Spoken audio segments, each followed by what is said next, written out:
The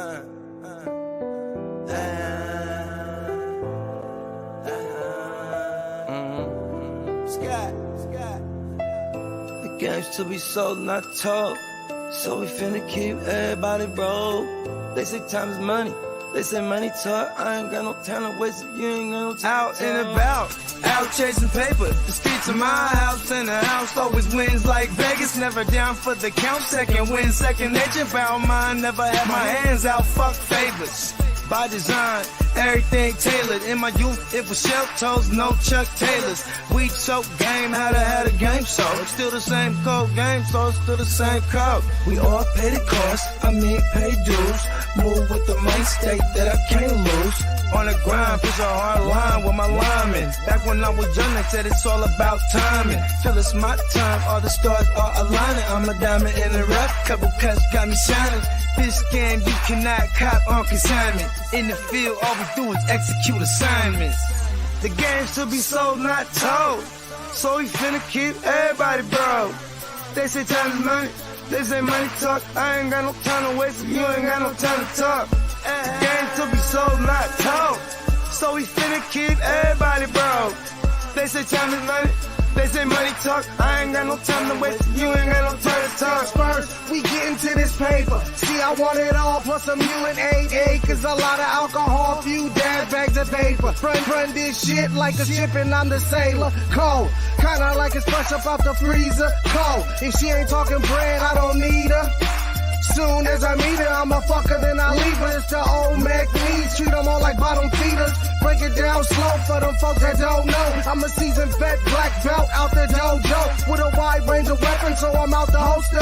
Keeping all options open, so many ways that I can fold ya. Told you from the gate, never been about no play. Get it on the go, they never been known for no delay. The game should be sold, not to be told. Keep your mouth shut, don't have to break the mold. Mac knees.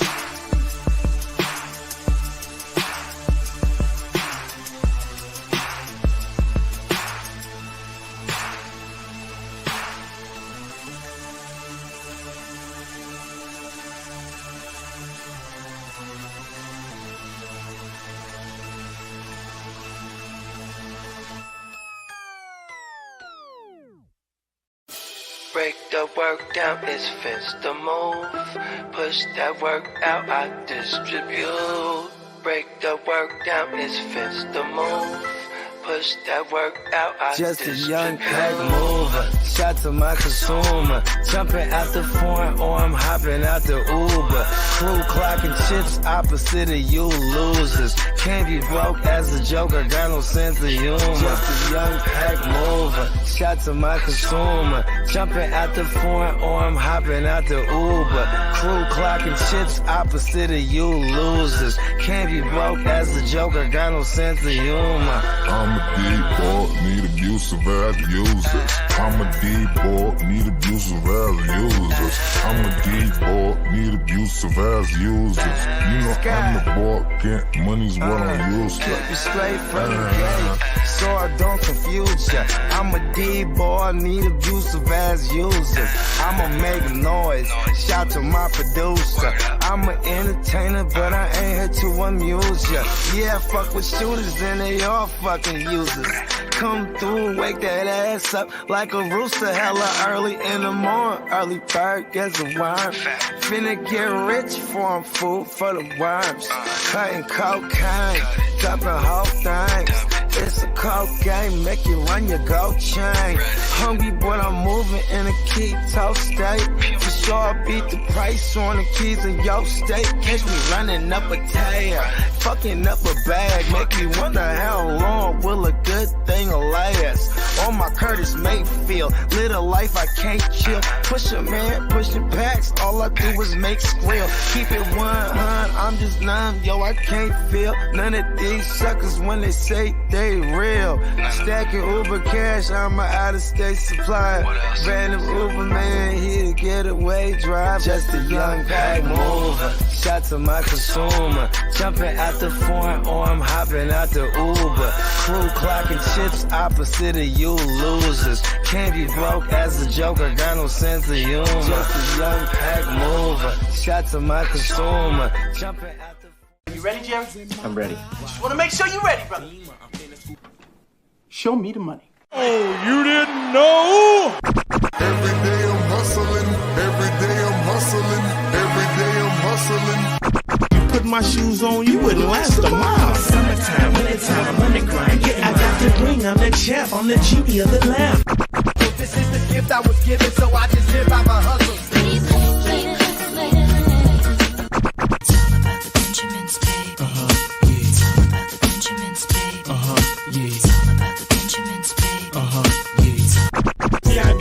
My pocket, it don't make sense, but don't make a profit. It's all a hustle, ladies and homies. Make money, money.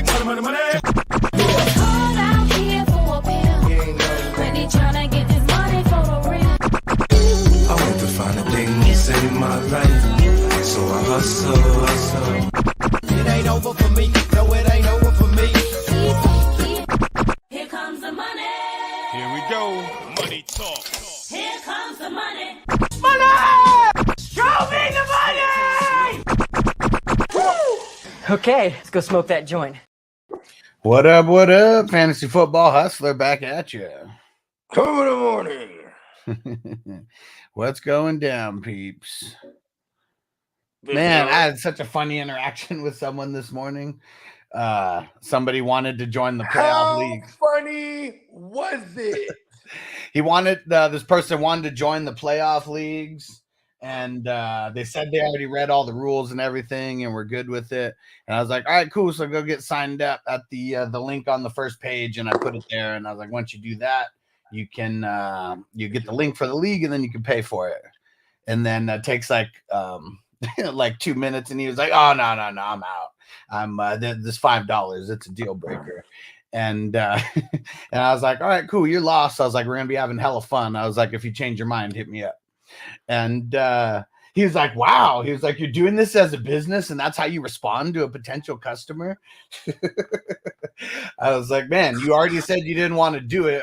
How does that make you a potential customer? You declined. Well, but man, there's just the right people out there that are hella goofy. I'll just tell you that. According to my analysis, what up, Johnny? 25 to 35-year-old white male. Looks younger. Looks younger. It could be, I mean, when you don't move out of your parents' house, sometimes you don't age as fast. Virgin. Broke. Am I in the ballpark here? I mean, it's like you're hitting every thing on the head that I was thinking about. I mean, because tend to be the guys that get upset about $5. And then got super offended that I responded that way. If you decline something that's going to be hella fun, don't you ever tell me you're going to have fun, bro. Also, you mean to tell me you guys are going to have fun? Fuck y'all.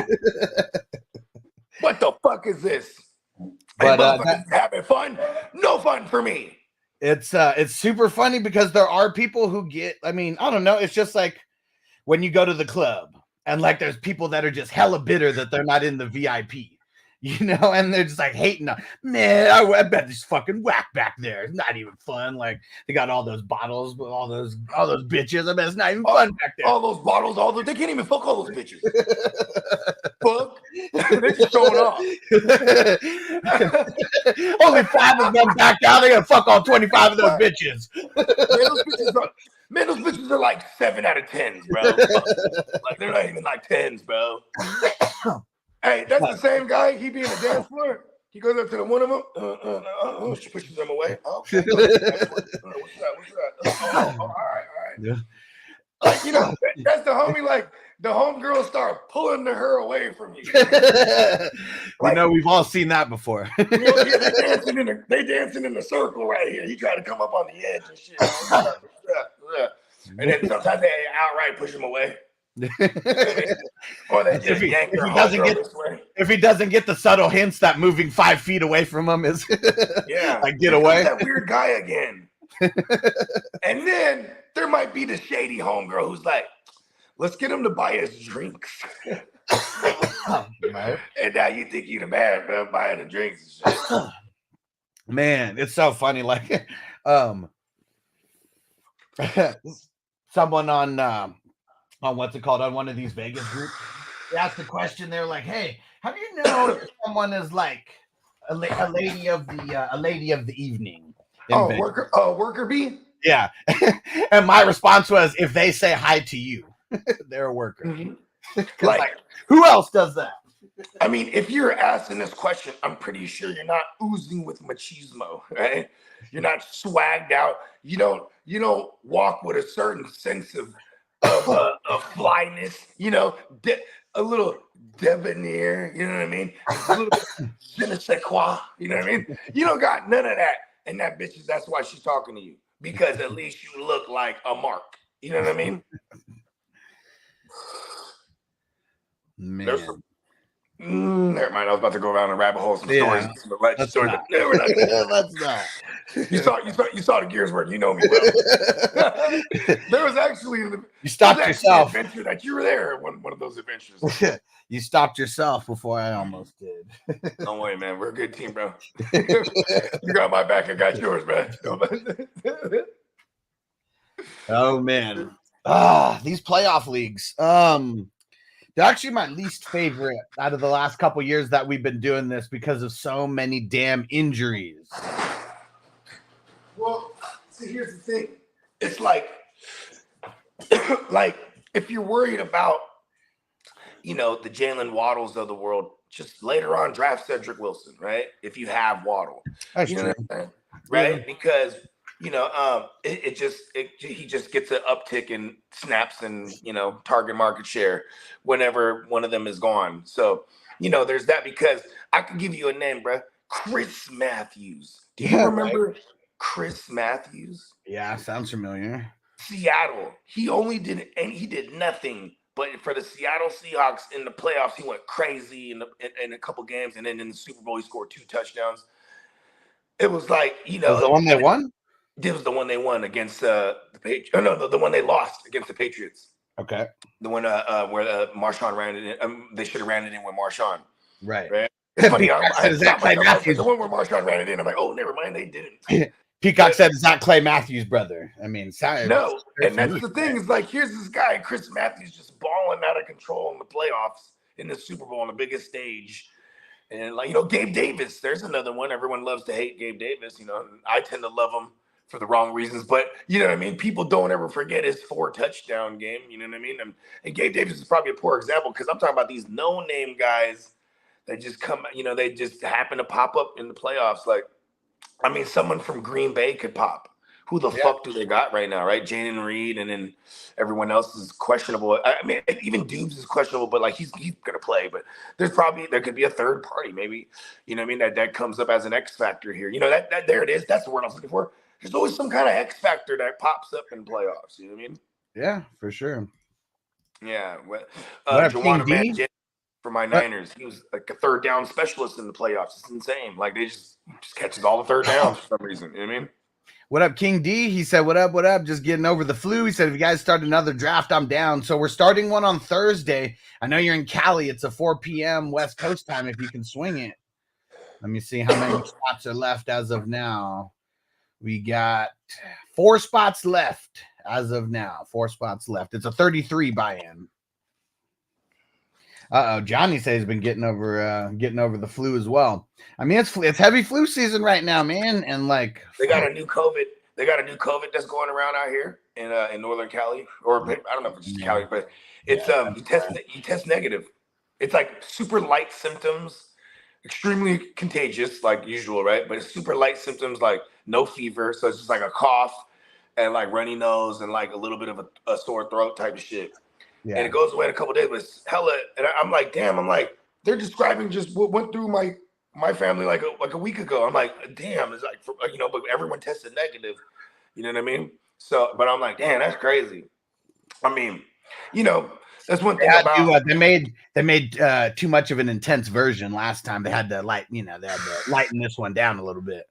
Yeah, and then on some horror movie status, it's also like it's alive on its own now. Just mutating on its own outside of, somewhere in some labs. Mad scientist keeps whipping up this thing, like, you know what I mean? Till they find the Goldilocks version. Just right. I guess the craziest part of like all of this is like every single year is like the worst flu like ever. Like every time, it's like it's almost like the NFL rookie drafts. Like 2020 was the exception of where it was extremely worse than every. Well, other before the COVID vaccines and shit like that, there was the category of people that would never fuck with flu shots. I've never fucked with flu shots. You know what I mean? I knew a doctor who I asked him if he gets a flu shot, and he said, "No, you just you take care of your immune system." And he's like, "I'm a doctor. I've caught everything under the sun. My immune system tip top." You know what I mean? But it's like every year if you pay attention, it's not the one same flu shot. You know what I mean? Yeah, always different. It's a new concoction every year because every year they're trying to combat countless versions of fucking the flu that comes out. You know what I mean? Yeah, see, Peacock said the flu shot only protects versus a certain type. Yeah, and like, how do you know what type you need even to be protected? And every year it's like show me the list. You know what I mean? Show me the list. Oh, Johnny said he thinks he might have got that too because he tested negative, but exact same symptoms. Yeah, and then I guess the body aches was there too, but not as bad. It's like a lighter version. It's like they keep getting lighter with it, but like the COVID keeps getting lighter with it, but it's always extreme in contagiousness. Is that a word? Yeah, it's always super contagious. Maybe contagiousness isn't a word, but we know. Yeah, but as long, that's my point though. I'm making up my own words here. Because I'm not positive, but in 2021, I swear I caught COVID, but I was so nervous about going into the doctors and shit. I just laid in bed and Yeah, I remember this. Yeah, because there was a couple times it was me and JC Penny. Remember that? Yeah. I remember you were like, "Are you on there yet?" I'm like, "No." You're like, "Get on there fast," because he was on there answering start sits on a Sunday for like 30 minutes by himself. I got in there, like, throw your questions back in there. We gotta get. It was a crucial time of the year too. I think it was like the end of the regular season. Yeah, it was right after right after Christmas. It was like it was the playoff. Yeah, it was the playoffs because I remember it was like, listen, we can't have, you know what I mean? Make sure we win titles. And Ryan, he said, any chance of Kelsey's dynasty value rising before he balls out in the postseason? No, it's going to stay whatever people have perceived right this second. And I would never get in. I feel what he's doing here. His question is because he probably has a deal he can make, but he feels like if he doesn't make this deal now, value could go down if he doesn't ball in the playoffs, right? That's why. And I guess I read it wrong. The dyslexia kicking in. So yes, if Kelsey balls out in the postseason, playoffs, his value is going to rise. It's funny because you read it dyslexic, but because I'm dyslexic, I read it. I heard it. But see, here's the thing: is I'm going to remind somebody, you have ammo for Kelsey. When trade selling points, you could always be like, hey, he finished third overall at the position. Then you point out the number one fact. Actually, you should point this out first. Like, don't you got a tight end spot in your league? You know what I mean? Because that is always gonna weigh heavier, bro. The fact that you have to start one, and Kelsey at whatever age, dynasty makes people look at somebody like they got cooties, huh? Cooper Kupp right now. You know what I'm saying? What do you think Cooper Kupp's value is? Shit, because whoever had him hated him, right? Yeah. But I bet you whoever traded for him at one point and he balled for you in the playoffs, you know what I mean? You're probably inclined to look at him a different way next year in the redraft or in a dynasty, or you know what I mean? You might be like, yeah, I'll cop him. See, because the thing is, I'm all for building, some kind of squad that's just going to win like 10 dynasties in a row, and it's all these youth players that are just going to all be creme de la creme top tier. That's so few and far between ever going to happen. I'm just making moves to win right now. And a guy like Cooper Kupp, you're going to be able to get so cheap, like a second rounder. You'll be able because of the age. Yeah. Unless he balls out. Unless he balls out against the Lions, then, maybe things will be affected. But if Puka goes out there and balls out, let's say Kupp goes out there and does nothing, and Puka goes out and throws up $150. Kupp's value is going to be shit for next year. So I'd try to buy everywhere if that ends up happening. Because unless you have Kupp in these playoff leagues with us, whatever he does doesn't affect you. It just affects the value of the player. Of the perception, and these games are playoffs, so you can safely assume the entirety of the world watches these. You know what I mean? Yeah. It's not like it's like all primetime games. Like you ever have somebody ball out? What up, kidda? Primetime game, and you're like, God damn, what up, kidda? Yeah, bro. I'll tell you the Denny? first one. You want to hear the first one that ever balled out in Monday night that put him on the map for me? DeQuell Jackson back in like 2006 or 7 or 8 or whatever the fuck. I was about to say this was before my fantasy time. Like this is when I was only like watching Niner games predominantly, or like my division games at least. You know what I mean? What up, Adam? It was on Monday night, and if my memory serves correct, they were playing like the Broncos or something. And I just remember it was like the first big free agent I ever picked up an IDP, and nobody knew who the fuck he was. I didn't know who the fuck he was, and he got 20 tackles on Monday night, and I was like, "Who the fuck is this guy?" And ever since then, like, man, been on multiple championships since that day.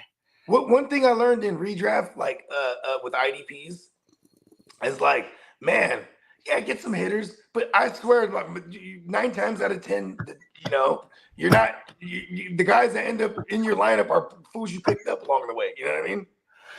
Like, yeah. Like, you know, I'm pretty sure Cashman, guys like Terrell Bernard, Blake Cashman, who else? You know, just some hot pickups this year that, you know what I mean? Literally what you just said right there is why the reason why it's so hard to win dynasty leagues. Because you gotta see. Here's what I learned in Dynasty with IDPs, right? In our formats, is like whenever I'm making a trade, if I'm gonna counter, the first thing I'm doing is looking at what linebackers extra I can like snatch from them. You know what I mean? Yeah. Because a lot of times they get a deal done, they'll be like, "Oh, okay," they end up downplaying the IDP. You know what I mean? Yeah, for sure. All the time they do it. I mean, hopefully they're not watching this now. You know what I mean? But if they are, a couple months down the road, they'll still devalue the IDP guy. Like I love it when someone's sending me like a counter from one of my crazy offers, and like it has like some of my linebackers in there, something that I wouldn't do, and I'm like, yeah, there you go. But I'm gonna decline this, right? But I'm like, there you go. That's what you're supposed to do. You know what I mean? Yeah. Because especially for this, I would at least want the other people in my leagues doing trades like I do, because I hate it when someone comes up fat. You know what I mean? It takes a lot from someone that they don't think they're giving up a lot. You know what I mean? Like, right. Like whenever someone needs to come through, especially on the IDP side, like, man, people especially someone like me too. I always devalue those picks, 3rd rounds, 4th rounds. Those in the dynasties with IDPs, those are where you're gonna find your hitters. You know what I mean? Guys you might have to shelf for a year, but hitters nonetheless. You know what I mean? Eventual hitters, diamonds in the rough, whatever the fuck you want to call them. You know what I mean? You know, like H2O, I thought I hit it. I'm like, yeah, but then you know, Christian Harris, the original guy I thought it was gonna be. You know what I mean? Yeah. Ended up being the guy that was useful in the stretch. You know what I mean? Yeah, I mean that's why for redraft, I mean shit, I'll never draft an H2O. Like I mean, it's literally even if we play in leagues where it's like 9 starters, like I'd still never draft a guy like that because like just rookie wide receivers, you know, who are drafted hella late, like you just never know. Not everyone's Puka. Not everyone's Puka. No, and that's what I gotta underline too. Is like, man, in redraft, you don't really gotta have a massive bench for your IDPs. You better have all the skill position guys as possible, especially after a year like this. Unless you're getting some hella value, like hella late, there's no point because IDPs are going to come up on the waiver wire. Yeah, all time. Like I remember last year, fucking, I can't remember. Oh yeah, now I remember. So last year in the 32 team league, it like right before the season started. No, well, that is one of them. So I mean, that's not the one that I was excited about. Zaire Franklin. Oh yeah. That one was the one. It was like after week 1. I remember Zaire Franklin was one of those pickups, bro. Like, cause what's his name? Leonard wasn't there yet, and they really made the switch to you know what I mean. He's playing middle linebacker in a Gus Bradley system. We didn't know until we saw it that first week because Leonard was still supposed to come back. Yep. Bro, you remember that shit too, bro? Yeah, Dennis said Ivan Pace. That's what's crazy is like I wish I would have. I want not a wish, but I mean, I should have not given up on him so easily. But that's what sucks is like our leagues, even though we have 30 something like bench spots, man, I'm trying to keep a rotation of hitters like back there, and like, man, if you're just a backup, and you know, I'm like, mad that I didn't listen to Marty and Dennis like in the summertime, like during training camp. But Dennis didn't even listen to Dennis. Yeah, I know, but they remember there was like, yeah, they were championing him. I'm on the mighty Brian Asimo. You know what I mean? Asamoah or whatever his name is. Yeah, that was my call. That's not so good. You know what I mean? Yeah, and really, he was just next man up, is what it was. Exactly. It was lazy, but it was also because. Well, no, it's not lazy because, like, if they don't do something to replace the player in front, the next man up is the next man up usually. But this is why I shout out to the crews because you know what I'm saying we're panned out all over the place, and these guys are tapped into Minnesota like a motherfucker, not me. So when they tell me Ivan Pace, I should have went and swooped them everywhere because I definitely saw him getting picked up. I did go and swoop him everywhere, and then I ended up dropping him everywhere later. I was like, why is he like playing? And then he's only playing like 30 snaps. And then later he gets the green dot, and then he's still playing, but he's not really doing that good. And then it kicks in. And then it like becomes like a month before his birthday, and he balls all the way out. And then even on his birthday, I think it was like the game against like Cincy or whatever. Yeah, I needed to have him already, so I could have put him in my taxi squad and then just not cared, because those guys are the ones who get the time. I'll just leave them there and not care. You could be there 2 years. If I don't see you get like 20 points a couple times, or I need you in my lineup, like you're probably just staying there. Who was the free agent they had? It's not Kaiser White. They had Hicks. They had Jordan Hicks over there. Yeah. And then so it was just like, see, that's why I didn't even bother to make that move. But I distinctly remember. You know what I mean? Like, I don't think it's Brian Asamoah, bro. I think it's gonna be this guy Ivan Pace, free agent, blah blah blah. They're breaking it down. I was like, oh, okay, yeah. You know, and really in the beginning, I heard Ivan Pace, bro. I didn't know it was Ivan Pace. Ivan. I didn't know it was Ivan. Oh shit! Derek said I had a bad storm come through the Northeast yesterday. Really bad. A lot of people lost power. No school for the kids today. Damn. That reminded me of Bogey in Vegas. Cue the wind. Hey man, I hope everybody just stay safe. You know what I mean? Stay off the roads too, because like, and then you know, whenever there's blackouts like that, you know what people get to thinking? They get to thinking there's the crazies that want to do like smash and grabs. Then there's like the 1% crazy who's like, it's the purge. Because I remember when they had the scheduled blackouts, man. And it was like, it would be for like 16 to 18 hours type of shit. That was insane. Yeah. It was like COVID time too. So it was like, oh shit, this is, it's really going down. You know what I mean? Yeah, what was it? It is not happening again in Vegas this year. Fuck that. I'm already saying it right now. It's not happening. You know what I'm going to do? I'm going to pack nothing but sweaters just to jinx it. You know what I mean? Just hella sweats, hella fucking sweaters, and you know what I mean? That motherfucker says it's gonna be hot.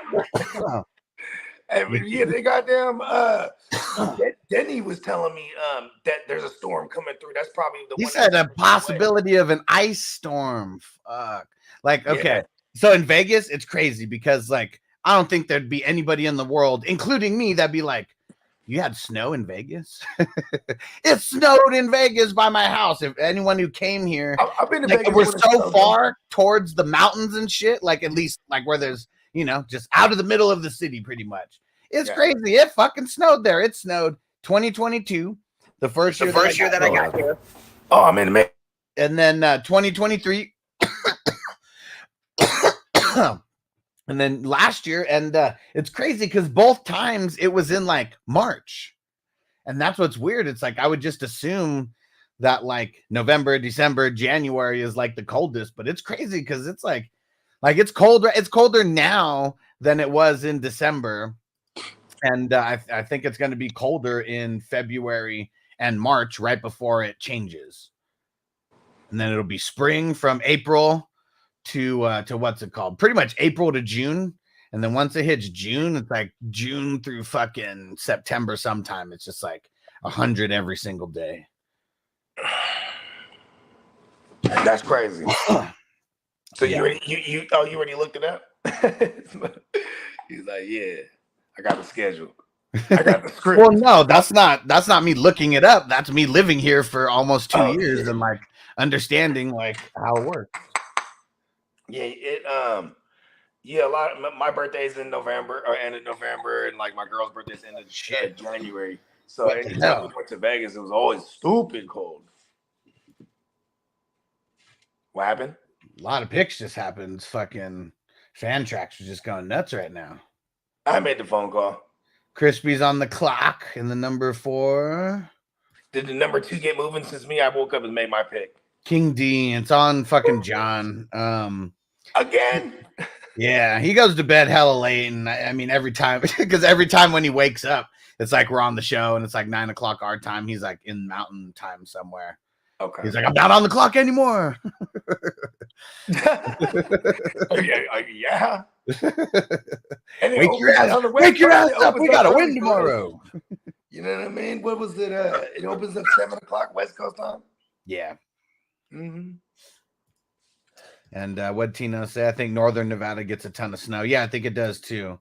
Yeah, hell yeah. I mean, that's shit. Reno, fucking Tahoe. You know what I mean? Farther away you get away from Southern California, the more snow that is kind of. It doesn't rain in Southern California.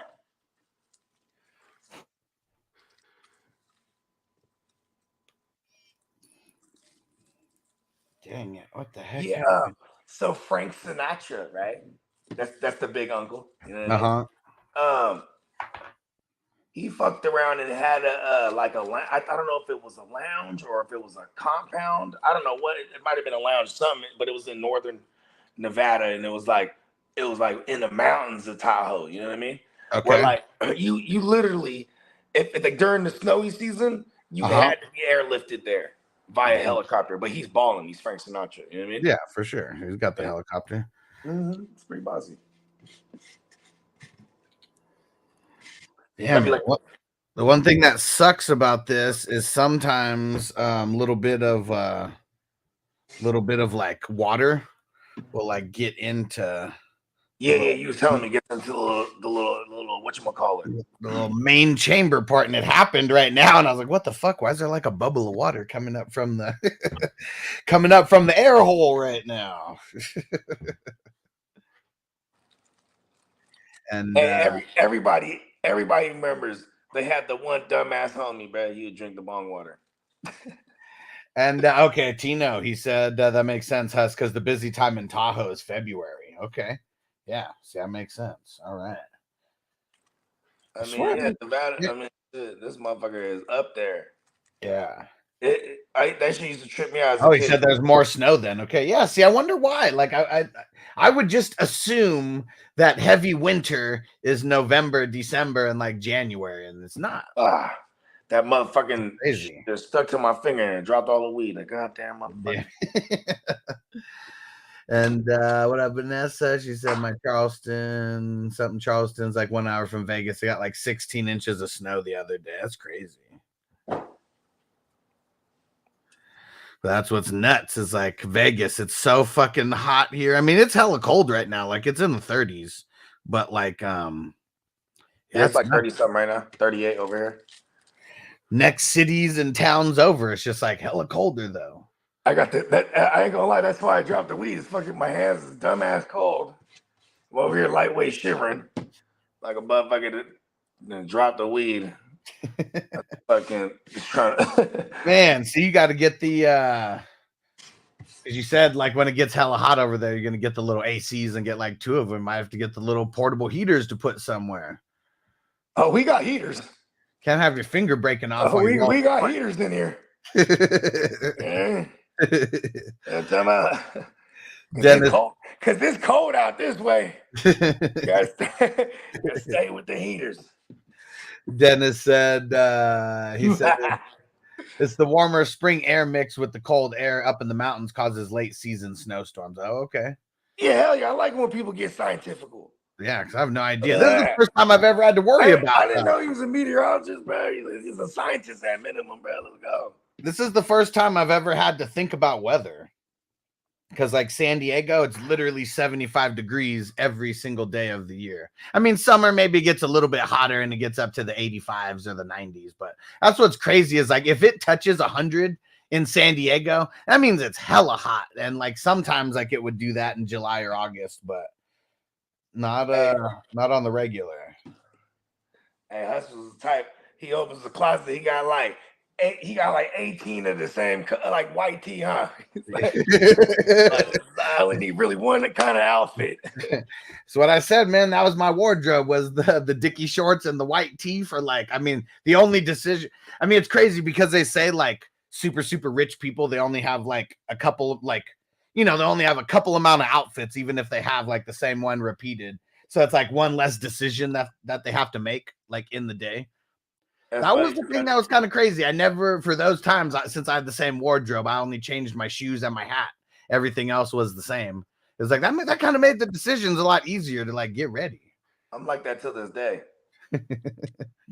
You know no, Dennis, I'm not doing the San Diego whale's vagina. And like, no, that movie fucking is so fucking stupid. I hate that movie. It has nothing to do with San Diego. There's a movie called San Diego Whales. No, it's Anchorman, but they say San Diego's a whale. Oh yeah, that's right. Okay, I was like, I know that movie. Yeah, I hate that shit because nothing about that movie has anything to do with San Diego. So like anyone who thinks that like I don't know anything that has to do with that movie is about it. It's not.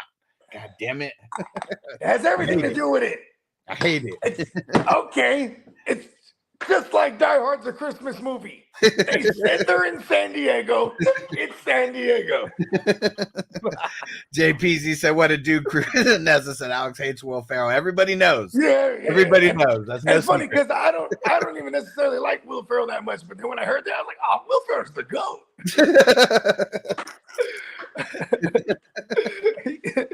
I mean, no one's more hilarious than kissing a man. See, Derek says Anchorman does suck though. Can't even lie. Yeah, I haven't even. I sat through that movie one time. That was it. For just me, once. It's just old school. It's old school.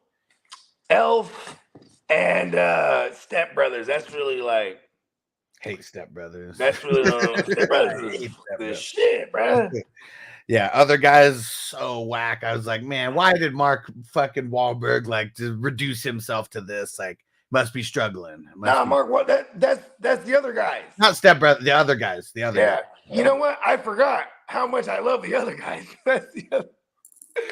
Hey, Mark was hella funny in there, man. He's like he misses his girl so much, but he acts like it ain't a thing. He's like, he runs into her. He's like, yeah, I even took ballet for you. Starts killing it. Doing the little fucking plies and shit.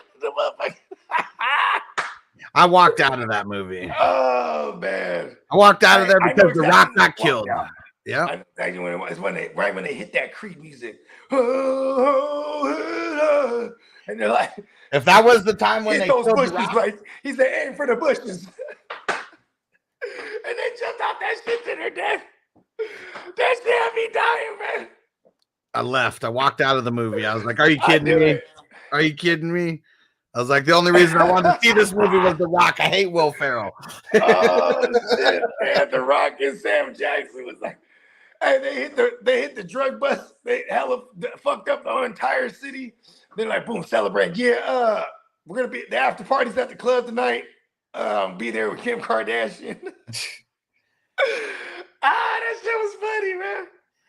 Man, that shit was so whack.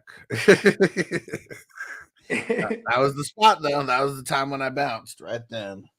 He's like, I'm the lion, and I'm the king of the jungle, and you're a dolphin.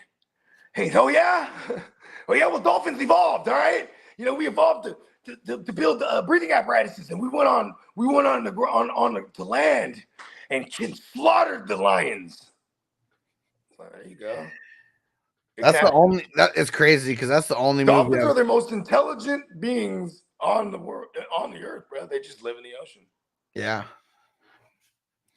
I do have a comeback though, and that's from South Park. If the dolphins are so smart, how come they keep getting caught in those big ass nets?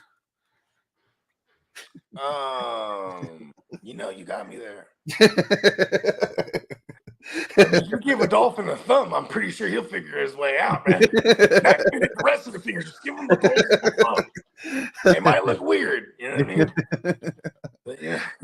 They got nothing on their body that could just like cut that off. You feel just like over time they would just let that fin would just turn a little bit sharper, you know, just a little bit so they can get out of that. Vanessa said dolphins are sexual predators attached to their head. Yeah, Vanessa said dolphins are sexual predators. They'll fuck anything. Yeah, and you know what's funny? That's probably why they got caught up in there. They saw all kind of other dolphins up in there, like, oh shit, that's the they put the scent. They put the scent all over the net. That's all it is. They put the scent all over the net. On we were talking about ridiculousness the other day. The dolphin jizz on it.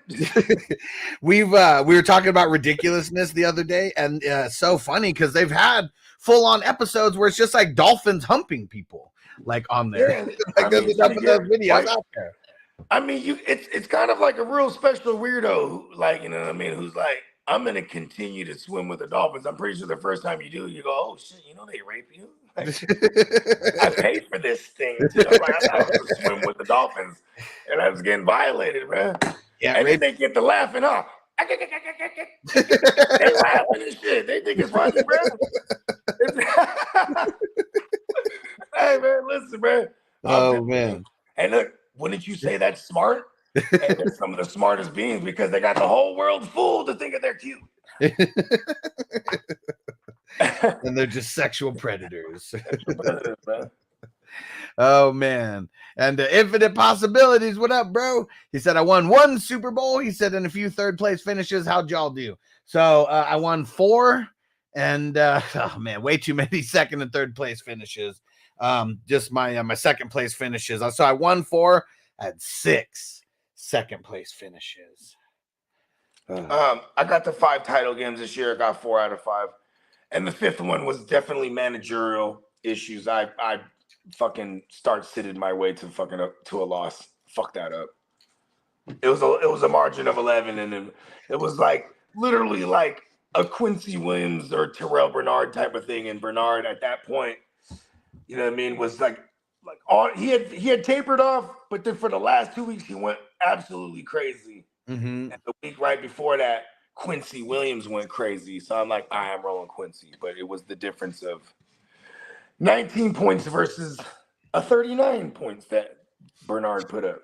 And Peacock said those are big ass nets, to be honest. Yeah, they're huge. Like, yeah, I mean, it's just that was Eric Cartman's it was in season 1 where Wendy wrote a paper about like how dolphins are like the smart. And that was all the way back in season 1.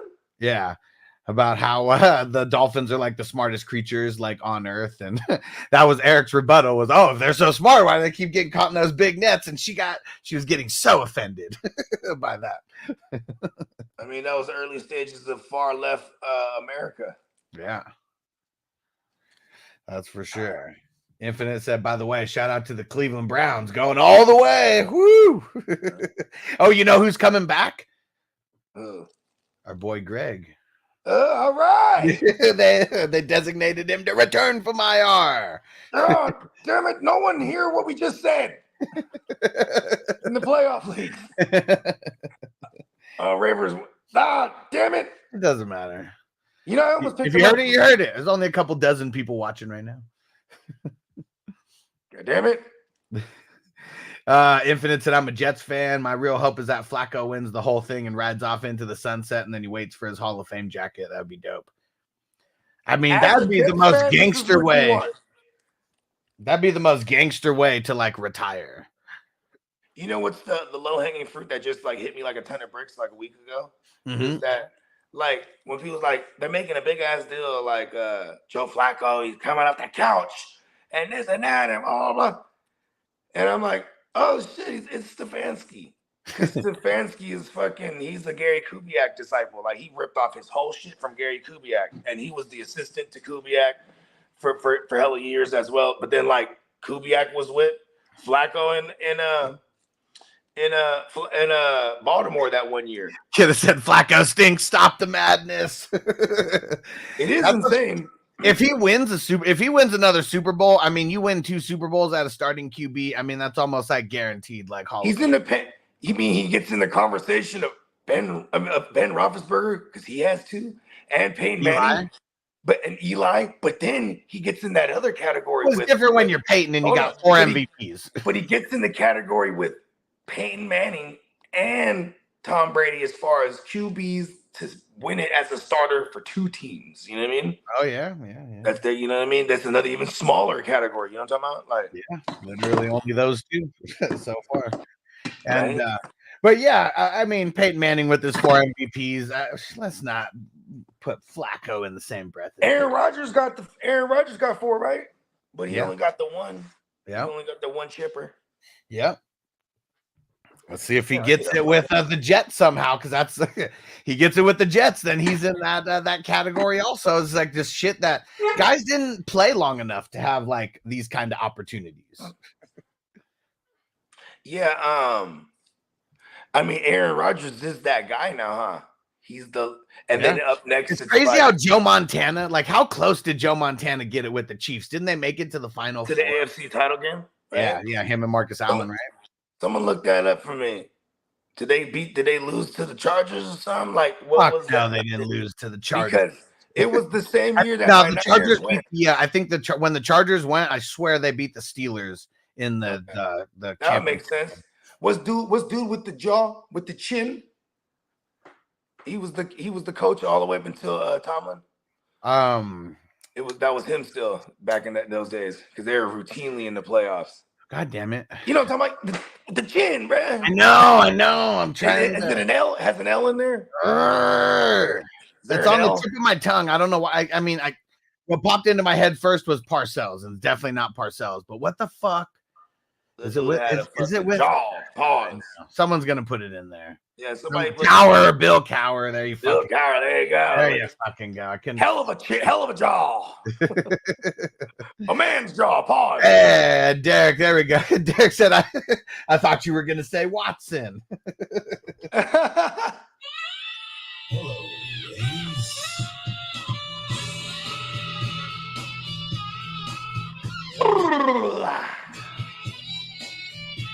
That's funny. All these motherfuckers coming off the IR, but not Watson. I mean, he had a surgery, right? Too, something on the shoulder. Yeah, he ain't coming back. That's crazy. I never thought about that. Like, it's his throwing arm too. Yeah. Yep. And what up, Chaotic? I saw the Dolphins gangbang at SeaWorld and was really uncomfy.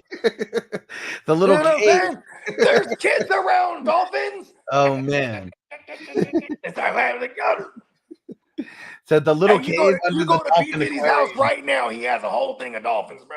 She said the little cave under the dolphin aquarium has a little below water view, and they're pretty brutal. Oh man. And Yuck in the house making his entrance.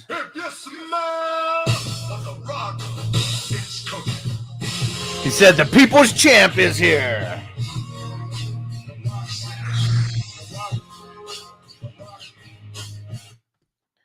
Oh man. And I like the corporate champ almost a little bit better than the people's champ. Because because he started getting.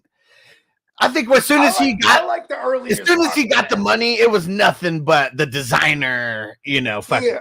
But then at one point, then it just became wearing his own tees with the cutoff, and he had the patented fucking tracksuit, fucking pants. You know what I mean? Yeah, I think that was. I think that was really when he was like, man, this motherfucker Stone Cold just every single month has the highest selling t-shirt. Only way I'm going to be able to get this is if I throw layers to smacketh down on my front so people can see it. That's really what it was. It had to be. Shirt was fly. Yeah, for sure. Joint. Yeah. Yeah. Stone Cold just had the tightest shirts like ever. Mm-hmm. He's a Sagittarius. He knows how. It's just what I'm saying. We see things the way we would buy it. You know what the best one was with The Rock though? When he's in one of the designer shirts. He's got his still, just the regular shoes on, the fancy shoes. He ain't got no boots on, and he gives the people's elbow to somebody. But like when he has to stop, he like slides on the shoes. You remember that? Yeah. I can't remember who he delivered it to. You know what I'm saying? Hey, listen, you know how hard it is to find a size 16 Versace? In Notorious, that was one of the part. Oh man, hold on, wait till Bogey comes out of the Matrix. Hey, Hollywood Cole in the house. What up, homie? Kid, Dolphins can defeat birth control. Peacock said, I wish Watson would come back so they could pound him into the turf. Man, that would have been a revenge narrative, like on both sides of the ball. Chaotic said it was really messed up. Like, next. Oh, my gosh. Steven in the house. What up, bro? And Yuck said the nation of constipation. Anyone remember saying that? No, I do not remember saying that. And I said, what about the nation of domination rock? I mean, that's pretty much where he got, that's where it all started, was the nation of domination rock. And it's so funny because I started back before COVID. I was just trying to get into YouTube stuff, and I thought it would be really cool to like have a YouTube channel that just had all the dope ass fucking promos from the Attitude Era. And so the first one that I put on there was The Rock. And then fucking COVID happened. And so I left that shit there and I just totally forgot about it. And like a year later, it had like 60,000 views on it. And then like Rock went on Joe Rogan and Young Rock came out and all that. And so like there's different like spikes of people watching it. And just that because they get the trigger to go and like, man, let's go look at some old Rock promos. Yeah. Remember that shit back in the day? It'd be like the Rock promos was the shit, man. Hell yeah. And so many. I've seen him do one live, bro. That shit was hard, bro. Him and Stone Cold, and they drank a beer, so that shit was hard.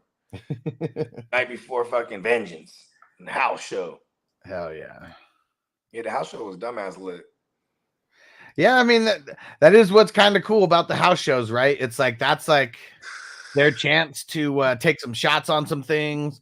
I mean, shit like that. You might see Stone Cold and The Rock drinking a beer. It's supposed to end in a stunner. Usually, it just makes for a great exit. It was remember, it was like Stone Cold and The Rock. They were holding the straps. And yeah, so they were only going to face each other if they both won the first match. Yeah, so it was a tag team between them and Jericho and Angle. Oh, okay. See, because this is the night before Vengeance, where they're going to have that little mini tournament or whatever. Yeah. You know what I mean? Yeah, so it's a tag team match between them. And side note, my man's we were like 16 at the time, maybe 17, maybe. 2001. Yeah, so however the fuck old I am then, I'm probably 16. Right? 2001. Yeah. No. I'm 16, about to turn 17, right? But my his aunt works for the San Jose Mercury. So she just gets tickets to all kind of shit, Sharks games, fucking, indoor soccer shit, everything, bro. So, we got tickets to this house show and it's right up front. You know what I mean? Yeah. And like, I'm like, I've never been this close to wrestling, so I'm trying to get a reaction out of motherfuckers. Like, I remember it was Christian, and I was like standing on my chair, fuck Canada! Fuck Canada! And he's like, shut up. They're like, yeah, my man. Yeah, got a reaction. I remember I look over, and there's this dad. He has his kids. He just has his hands over the kids' ears. I'm like, oh, shit. I'm like, damn. I'm pretty sure he's covering the kids' ears because of my vulgarness. Because I was yelling all kind of shit that day. I mean, if you brought your kid to like a wrestling show around that time, like you either had no idea what was going on and then you brought him there, or you knew what you were going to get exposed to. I mean, like it was a house show. We saw the Dudleys put someone through a table. You know what I mean? Yeah. On a house show. Like, you know what I'm saying? It was right there, like, boom, like right in our vicinity. You know what I mean? Like, this kid is seeing that, it was that era too. So like the women's was coming out all scandalous and shit. You know what I mean? Hell yeah. Like that era. Yeah, like what's her name? Stacy came out and then she did a little thing where she bends over and shit. And then, you know what I mean? You see, the side, whatever side she's bending over, her rear end is facing, they would always it's facing and it's always pop. Like, it's always facing whatever way the camera is looking. If it was like, a show that was televised, if it's the way that the camera's looking, yeah, that's the way that Her ass is pointed. That is one thing that was different about the house shows. They didn't have Yuck said Stacy Keebler. Peach. Yeah. Could eat a peach for hours. She was all legs, bro. She didn't have no ass. Right? Hey, you know George Clooney was with her for hella long? Yeah, you brought this up before. Yeah, I think she left him because, or he left her because she just was talking like, listen, you gotta marry me. Like, I'm kind of George Clooney. And then she like stepped over the top ropes. And like, all right. Because he's like, all right, I'm gonna marry you, but I have a stipulation. We're putting ropes around the bed. Oh shit, is Clooney a little guy? I mean, aren't all actors? I mean, you know, when you say little, I mean, I'm sure they're like just average height. Like, yeah, like 5'7", 8. You know what I mean? Maybe 5'9". But it's like, is he a short guy?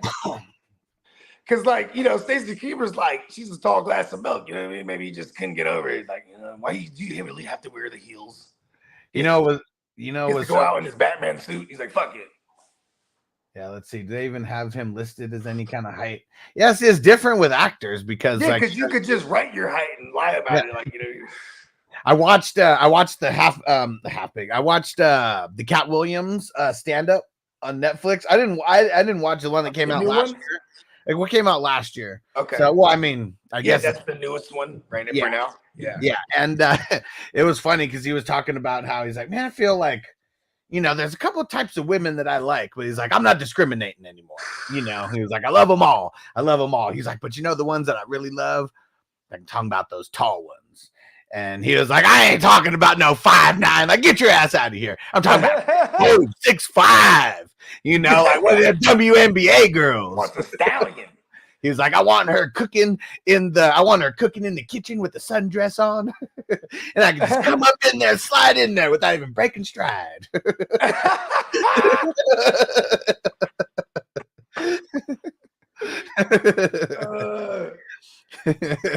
Super fucking goofy. That stand up, you know, it's not his best work, but I felt there were some spots that I was laughing at. The part that I'll be back. The part that was crazy was, man, he kept talking about Joe Biden. Like, man, I mean, I know it's like, you know, all comedians usually talk about the president or something, mix it in. He was like, why do you guys think that Joe Biden wasn't going to be like this type of guy that he is? He's like 95 years old. And it was every time he mentioned his age, it was like kept getting older and older. Like, he's 97 years old. And yes, Dennis, I did watch the new Dave Chappelle. I like that one. I thought in the beginning, he threw it for a curveball. Like, it was a real big curveball, like in the beginning. Because like it was like making it seem like it was going to be this whole different new style of like Chappelle. And then like as soon as you think it's going to be one thing, and he was like, that's how I feel about these transsexuals. And it totally flipped the script. And then he goes into like the Dave Chappelle that we're used to. Derek said Dave's messing with handicapped people now. Those are the next guys that guys and gals that he's targeting, the handicapped folks. And he's so wrong for that. He is so wrong for that. But that's what's funny is that Dave Chappelle can literally get away with it, right? Because like everybody knows that he's really fucking around at the end of the day. And what Dennis say? Cat's wearing the motherfucker in that. Cat's sweating like a motherfucker in that show. I mean, he's always sweating like a motherfucker, right? Like, man, he's just goes hard on the stage. All right, we got our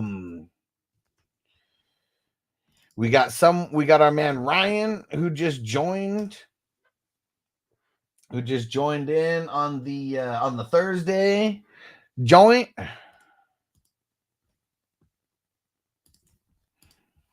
All right.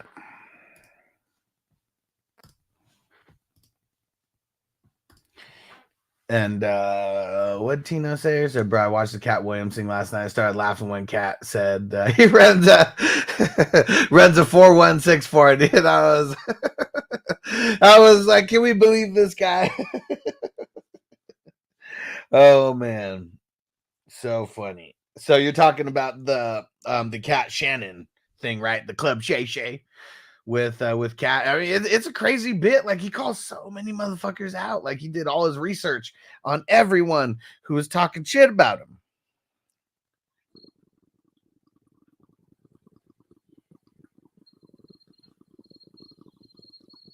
Everyone.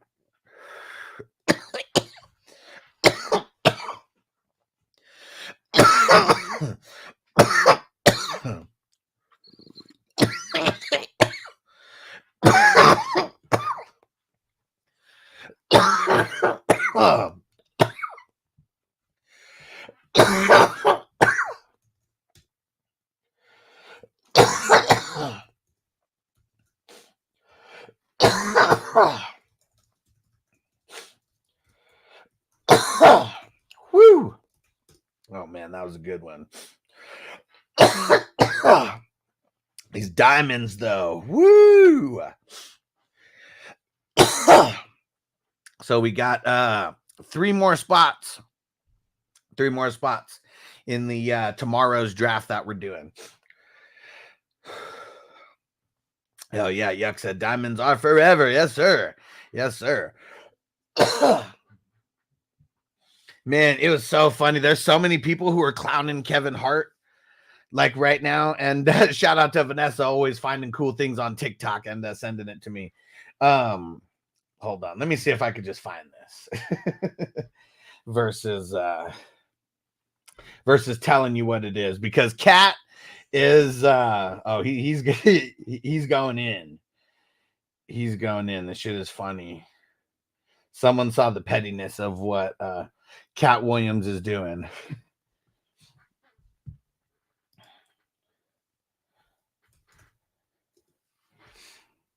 Uh-oh. Dennis said we got an issue in number 3. What the fuck's happening in number 3?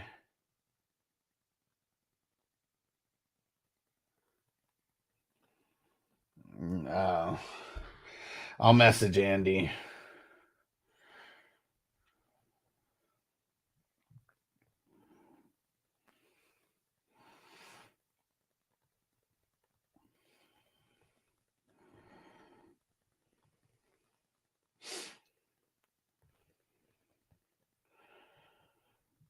Just let him know we can't go backwards that far. I said, had you let me know, had you let me know anywhere, let me know closer, we would have been able to do it. But fuck, I mean, that was so long ago at this point. Like,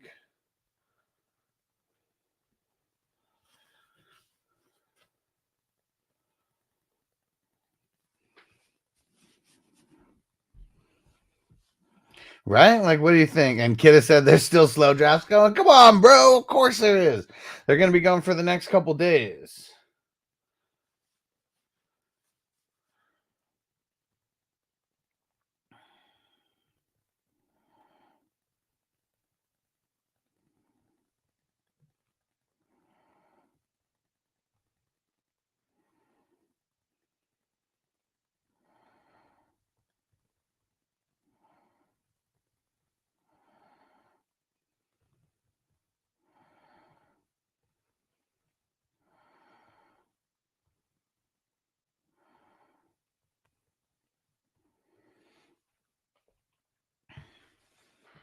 Right. And Dennis said that he needs to be on that shit right when it happened. Yeah. And I mean, had he said something, you know, like, I mean, anywhere, I mean, just anywhere sooner, like, yeah, like for sure, like it would have happened. But yeah, it's just, I mean,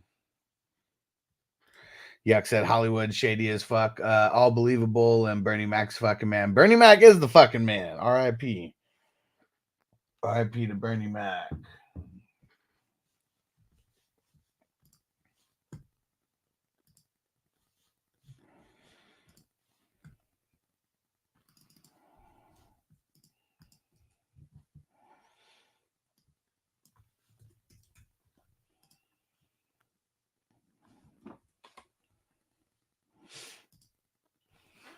All right. That's what's crazy, Adam. Did you? I mean, everything that Cat was saying kind of makes sense. That he. Oh shit! And Dennis threw me off because number 3. I was going to TikTok to go try to find this video real quick. And yeah, he was getting on Steve Harvey. Getting on Steve Harvey. All right, come on. Where is it? Where is it?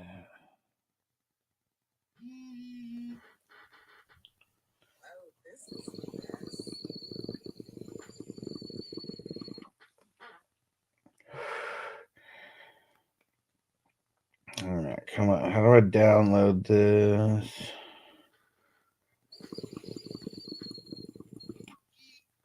Can I not save this? Huh, why can't I save it?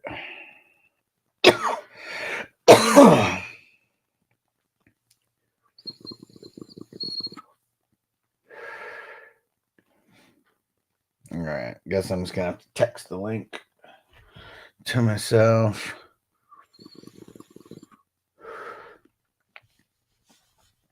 Tino said, "Bro, Bernie was one of the was the funny one in the group for sure. It's the only part that I could watch when we were kids of the King comedy." I didn't say there's no better dealership than Schaefer BMW. Ashley Schaefer BMW. Woo! That's I can get behind that character, but like, come on, man! Like, look at how far down the rabbit hole like they take that character. Like, man, hella racist. Like, I mean, that's. And Adam said, anyone know the name of the new Cat Williams? I'll tell you right now. It's the one from 2022. Let me see.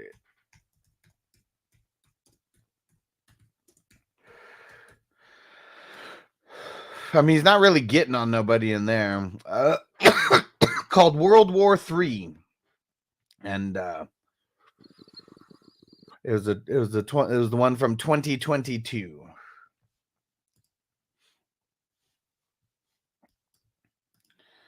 All right. Why am I not getting the fucking link?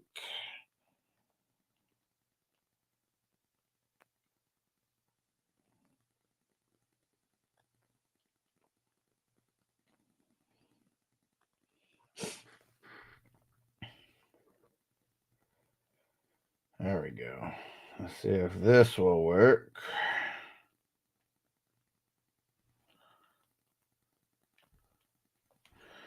All right. No, are you talking about the Shannon, the Club Shay Shay, the interview with him and Shannon Sharp, Kevin Hart? I mean, that's the one where he goes in on Kevin Hart.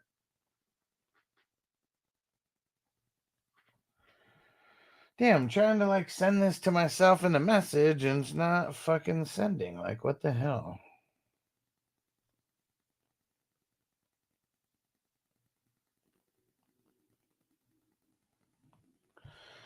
All right, let's see if it'll. Let's see if it'll just let me copy the link. Nope.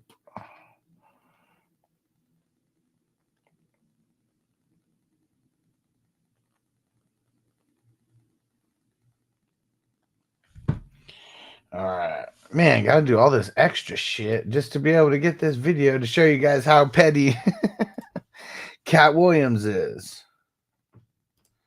Dennis says because you got an iPhone. Well, I mean, shit, if I didn't have an iPhone, probably wouldn't even be able to pull my messages up on my computer like I'm doing right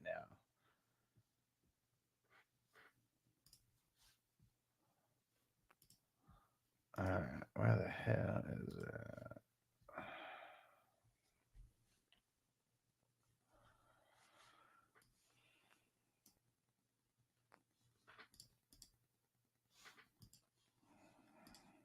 So I have to watch it. Yeah. And Kid said TikTok stupid, just use YouTube. Yeah, but I have a link on TikTok already. YouTube, I'd have to go search it and stuff. I really don't feel like doing that. I like when people just send me the links.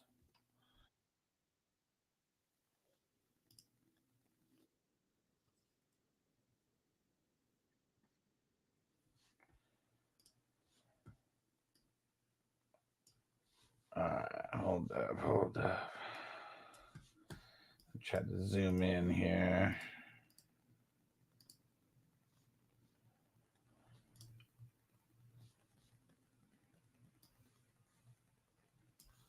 All right.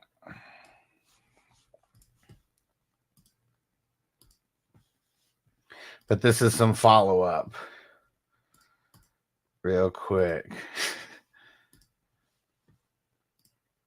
Oh, this is messy. Everybody came to collect. That's the thing, though. You can't treat people any kind of way and expect them not to spin the block on you and tell their story. This is great. You guys see the know name? Kevin Hart is fucking pissed. Those little whack ass jokes he told at that NBA game. Yeah. Well, Cat Williams said, "Draw 4, motherfucker. Let me take your ex-wife on tour." Love to see it. Me, I'm petty as fuck. So anytime someone I like does something petty like I would do, I'm here for it. Kevin Hart's ex-wife is on tour with Cat Williams right now. That shit is wild. That shit is wild. We know that Kevin Hart's not going to respond to that at all, but man, that shit would be funny.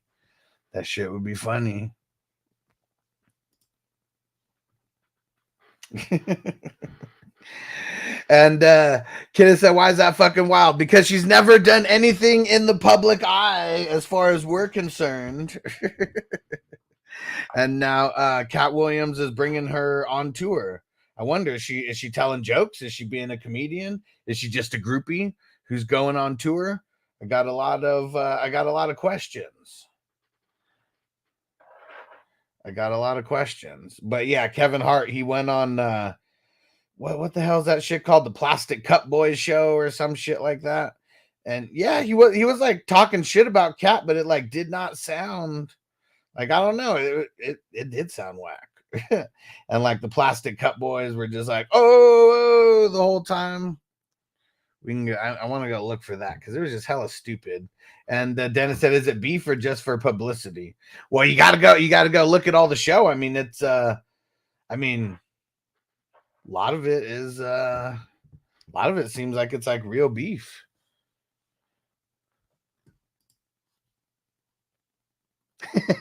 Kidda said she has a thing for short black dudes, obviously. All right, let's see. What did Derek throw in here? Why don't I have the TikTok shit or the Twitch shit pulled up here? Let me see what's going on. All right. Let's see. Hold up. What did Derek throw in here? Uh-oh. I hate Family Guy, but I'll throw it up here for you, Derek. Hyundai versus Subaru. And Tino said, I bet Cat got a special coming out soon. Well, it's like every year he's going on tour, so he's about to go on his 2024 tour right now. And he already called out, let me see if I can find the video, but he called out Kevin Hart already, and he said he's filming his special in Philadelphia and called him out.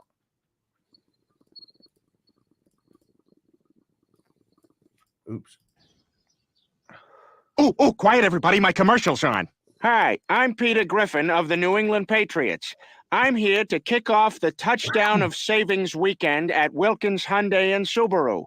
We will blitz the competition, and in no time, you'll be driving your new Hyundai or Subaru right to a touchdown. At Wilkins Hyundai and Subaru, we have Hyundais and Subarus. What the fuck? That's why I hate Family Guy.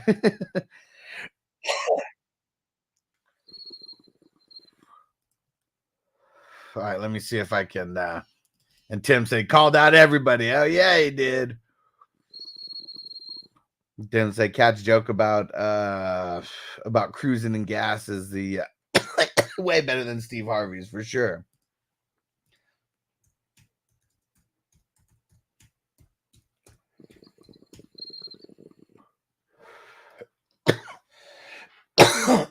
All right, you guys, check this out. Here was when Cat Williams called out Kevin Hart after Kevin Hart went on the what's it called, the plastic cup boy or whatever the fuck it is. And actually, you know what? Hold on, because now we're messing with. I've been messing around with the. Oh, here goes Bogey. I know he can. Hold on.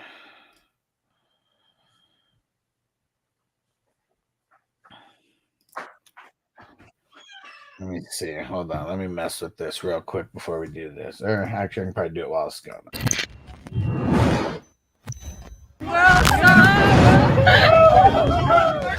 See, I seen your stuff on social media, boy. I know you what you do, but you do it for play. If you do it for real, here it is, Kevin. I got a show at your hometown in Philly. I'm gonna take my special there. On that stage, we can put whatever you want. A full court basketball court, a boxing ring, 2 microphones for a rap cipher, or you can get your ass dusted in comedy on that stage. But it's $1 million up for each one. That's $5 million, Mr. 28 million in Forbes. I'll be bringing mine in cash, Mitch. Bring yours however you want. And since you're not a puppet, don't bring no white people with you then. That's a $5 million bet individually. You can take it all, or you can take it part and parcel. This is the new movement.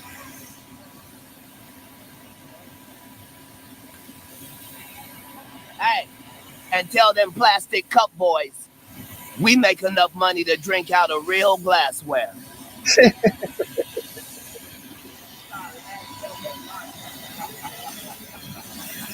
Oh, we got to play it one more time for Bogey. Yeah, we got to play it one more time for Bogey. My bad? 'Cause I was jumping on the computer, but I was like, I'm in the Mad Matrix on my side. Yeah. Okay. All right, here we go.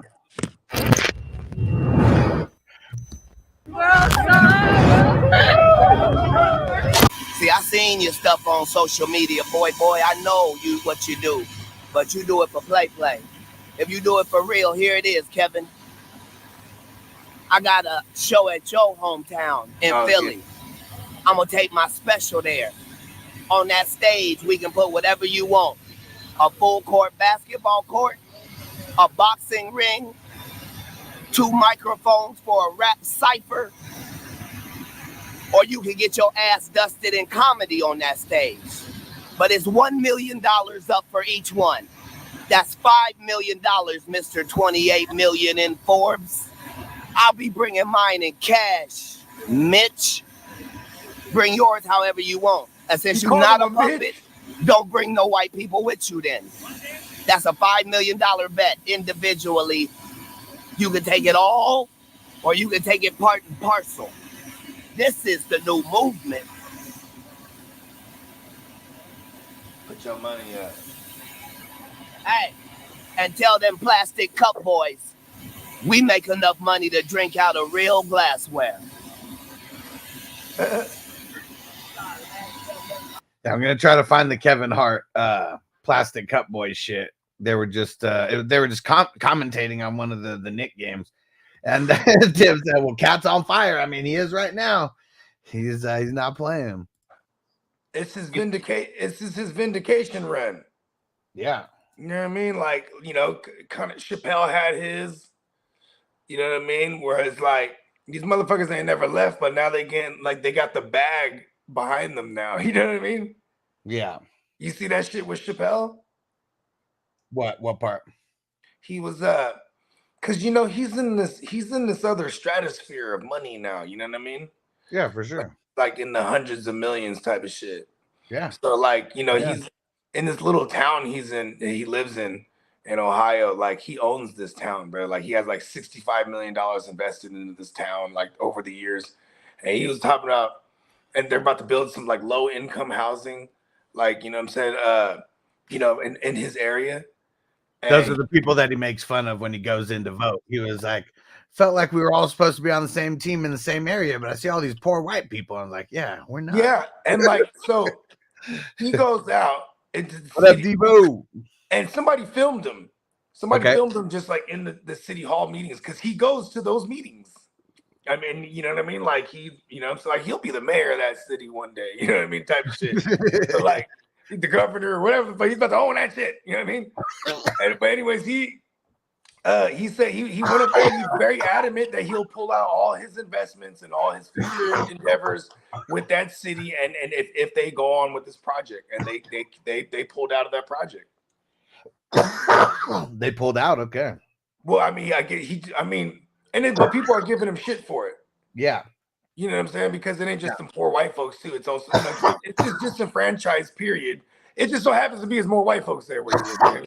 Yeah. But like it's just something that people wouldn't expect him to like be honest. But I get it. He's rich. Yeah. You know what I mean? Like this is the kind of like a town that he's building in his likeness. And he don't want them the low income housing by his crib. You know what I mean? It sounds really snobby, but this is it. I mean, it is what it is. He's got a couple $100 million in this shit. You know what I mean? Like he looks like he walks around the city and shit. Like you know what I mean? Like he's that one of them guys. All right, I want your thoughts on this because I'm Okay, gonna. I'm gonna. Well, no. Well, we're gonna pull that up, but I'm just talking about my picks. So I've done this twice. Once was kind of forced and was out of accident from a Hertz auto pick in the first round. Okay. Kind of screwed me. Okay. And then is that why you went Baker? Yeah, because the QB. I thought that was a strategy because I'm like he's leaving with a QB no matter what. This is a strategy I've deployed before. I mean, for one reason I like it. It keeps a QB away from someone. Yeah. Another reason I like it is because I'm at least going to get 2 games out of the QBs that I have. I did it again. This time it more fell to me, though. I got Hertz at the 2-6 after getting Amon Ra, and then I got Baker in the 4th round. Yeah. I mean, you got Baker in the 4th. Damn. Yeah. And he's like Jordan Love's the only QB left now. Okay.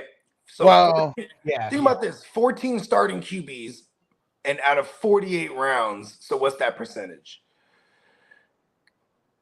What'd you say? Say it again. 48. Right, 48 picks, and then 14 of them is QBs. Right. So like, well, it's not four complete, but yeah. But I'm just saying, like, I'm just ballpark. I'm just trying to do like, what would that percentage be? Because it's like that's pretty crazy. He fell because ironically. A lot of the QBs are going early when that's probably the better to stack up on these skill guys and let the QBs fall. You know what I mean? It is the number one, Dennis. And Devo, thanks for resubbing over there. And I'm not. Usually the subs are automatic if it's not Amazon Prime because it doesn't say you subbed with Prime. So I wonder why it wasn't automatic. What up, PB and waivers? PB. And Dennis said Baker, the only one left. I bet Mason Rudolph's still there. Well, yeah, I mean, for sure. And no, I said Jordan Love was the only one left now. But Mason Rudolph, I mean, he's, out of all 14 starting QBs, he's just going to be number 14, I'm assuming, drafted. Yeah, I saw him get swooped up as somebody's number 2 in one of them. But I think he had like Lamar or something. I was like, oh, shit, that's kind of smart. I mean, at least you'll get some kind of points from him week 1. And I mean, that's a strategy that I've deployed. I got the Brock in one of them and then got a QB, later to same thing. Just the Brock gotta get as many points as you can. And so if you got a bye week QB, you're either gonna put another QB in that spot or you're gonna put a skill position in that spot. So Mason Rudolph probably isn't going to be too bad of a late my pick. Computer's on geek mode. Fuck, I'll just stay on my phone. And Ryan, what up, bro? He said thoughts on James Conner. He said he balled out last year, missed way less games than I thought. James Conner's played 13 plus games in 6-7 seasons and never played less than 10 games in a season. Interesting. crazy because, like, you know, when we think of him, like, no matter what, we still think of him as this guy who's like because he somewhat injury prone. This is the second year in a row he was healthy in the playoffs, Judge. I think like so. that's usually his bag is that he doesn't make it in time for the playoffs somehow or another because he carries like a massive load. Pause. Yeah, for sure. Yeah, the recency bias is always going to like trump the running backs. Like, what do they do for you in the playoffs? You know what I mean? Yeah, right. Definitely. Yeah, do we have any of those? Like the Clyde Edwards-Helaire, he had a little playoff stretch there for the first two games of the playoffs. Yeah. Yeah, and you know what I mean? Then he got chucked. You know what I'm saying? Fucking Zamir White was picked up right before the playoffs. Yeah. You know? Yeah. He had a little run for people. Like, you know, it'd be like that. That's why, like, it was interesting watching because I wanted to see how they felt about Kyrie last night. They were saying the same shit like last night on Stevie B and them. Shout out to Hammer and Stevie. But yeah, they was like, yeah, flip Kyrie now. You know what I mean? Yeah. Like running back. Like exactly.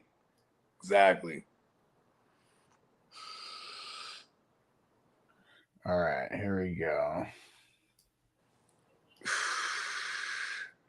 During the NBA Unplugged broadcast of the There you go.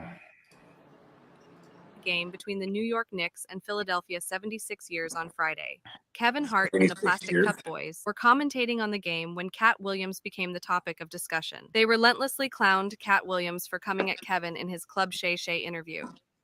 Hey Kev, you didn't say nothing to Cat Williams when he did a 3-hour interview talking slow yesterday. You didn't put a shot clock on him. Well, do you entertain the circus or do you watch it, Kurt? Which one do you do? Another fun fact about the New York Knicks. I don't know if you guys noticed, but Cat Williams bought the Knicks. He definitely bought it. He bought the Knicks, and it's rumored that he took the Knicks back, returned them with a receipt. Yeah, you could do that. You didn't know you could do the that. first person ever did. Yeah. Oh, they gave him a 30-day Wow. policy. He bought them for 15 days and returned it. Yeah. So another fun fact about the New York Knicks. He made the team. He played. He played. Oh, he played. He played with the Knicks. He played with them. We know he's fast. They say he's fast. Yeah, He's one of the fastest. 3.9. What you say? A sub 3.9. He figured out how to play basketball from reading all them books. 3,000 of them. 3,000 a year. A year. And that's 2 a day. At 6 years old. You can tell he watched that interview with the intent. Who knew he was so voracious? At the age 7, he got accepted to I think it was Delaware University. Yeah. Oh, yeah. Never made public news. No. Ever. The biggest secret in the world. Hey, smartest kid to ever do it. They kept it a secret for 48 years. Yeah. They kept it a secret, and it just dropped on it. Speaking of he was hitchhiking on side of the street at 13. Yeah. So they couldn't find it. Speaking of which, Kev, you've had a busy week. Yeah. A tough one. Yeah, real busy week, fellas. It's been a tough one. Okay. John Morant coming in to the Lakers. Okay. Another known fact: Cat dropped him off. Oh my God, John In a Morant. spaceship. John Morant. In a spaceship. Okay. Fucking In a LeBron. spaceship. Copy that. Spaceship that he parallel parked. Known fact: Cat Williams has a NBA basketball court in his living room. He's the first to ever really. Oh yeah. He's the first to embrace a true hardwood floor. Yeah. He bought it in his home. He came on here with Was he playing against that little boy that what's funny about Cat? Another known By the fact. way, he's fighting for the MMA championship, the 17-year-old boy. What'd you say? That put him in the Kevin Hart went on there with bits. Yeah. But it's You know a what I mean? fact that Cat Yeah. Williams do not Like versus oxygen, Cat Williams is just so it speaking didn't some bother him. truth, and then that shit was hilarious. You know what I mean? Yeah. Everybody knows that. Yeah, I mean, I didn't even laugh at this. I mean, I'm laughing at it because it sounds so stupid. Like, Yeah. Man, I was laughing at dude because he said you had a rough week. Because he knows his ego is destroyed. He came even on even anybody's Perkins. platform he was gonna get on, and he came on with those bits, and he probably asked him to set it up for him too. even Perkins, he was like, "Oh, we got a shot clock for me. You didn't put no shot clock up for Cat Williams." And he was talking all that shit about you. Like, he started off with it that way. Like, that's fucking hilarious. Right in the fucking jugular. Perk wasn't having it. That shit's fucking funny. That's funny too, because now he just put those fools on. I mean, I'm pretty sure those fools are making noise already. They got Kevin Hart on there, but yeah, he just blew them to the stratosphere now. Yeah, but that's what's funny is like that like all that was super whack as fuck. Kid said all of it was boring, including the basketball. Hell yeah.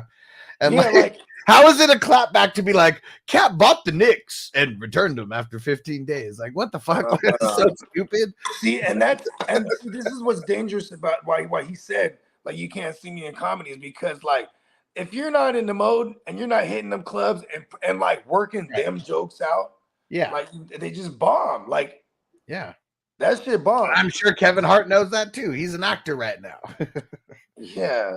Not a comedian. I don't know. I mean, or right now or always. I mean, like he's a guy that he always.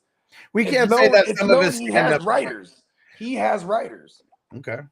You know I mean, what most people do. I mean, I'm not saying that every single comedian. It's like in music, bro. Like when you're in the sport of like lyricism, like that's why Drake can never be considered. Like people can say, "Oh, Drake's their favorite" or whatever. I'm always gonna argue he can never be considered a lyricist or a top lyricist because motherfuckers are would you say out of every wrote for him?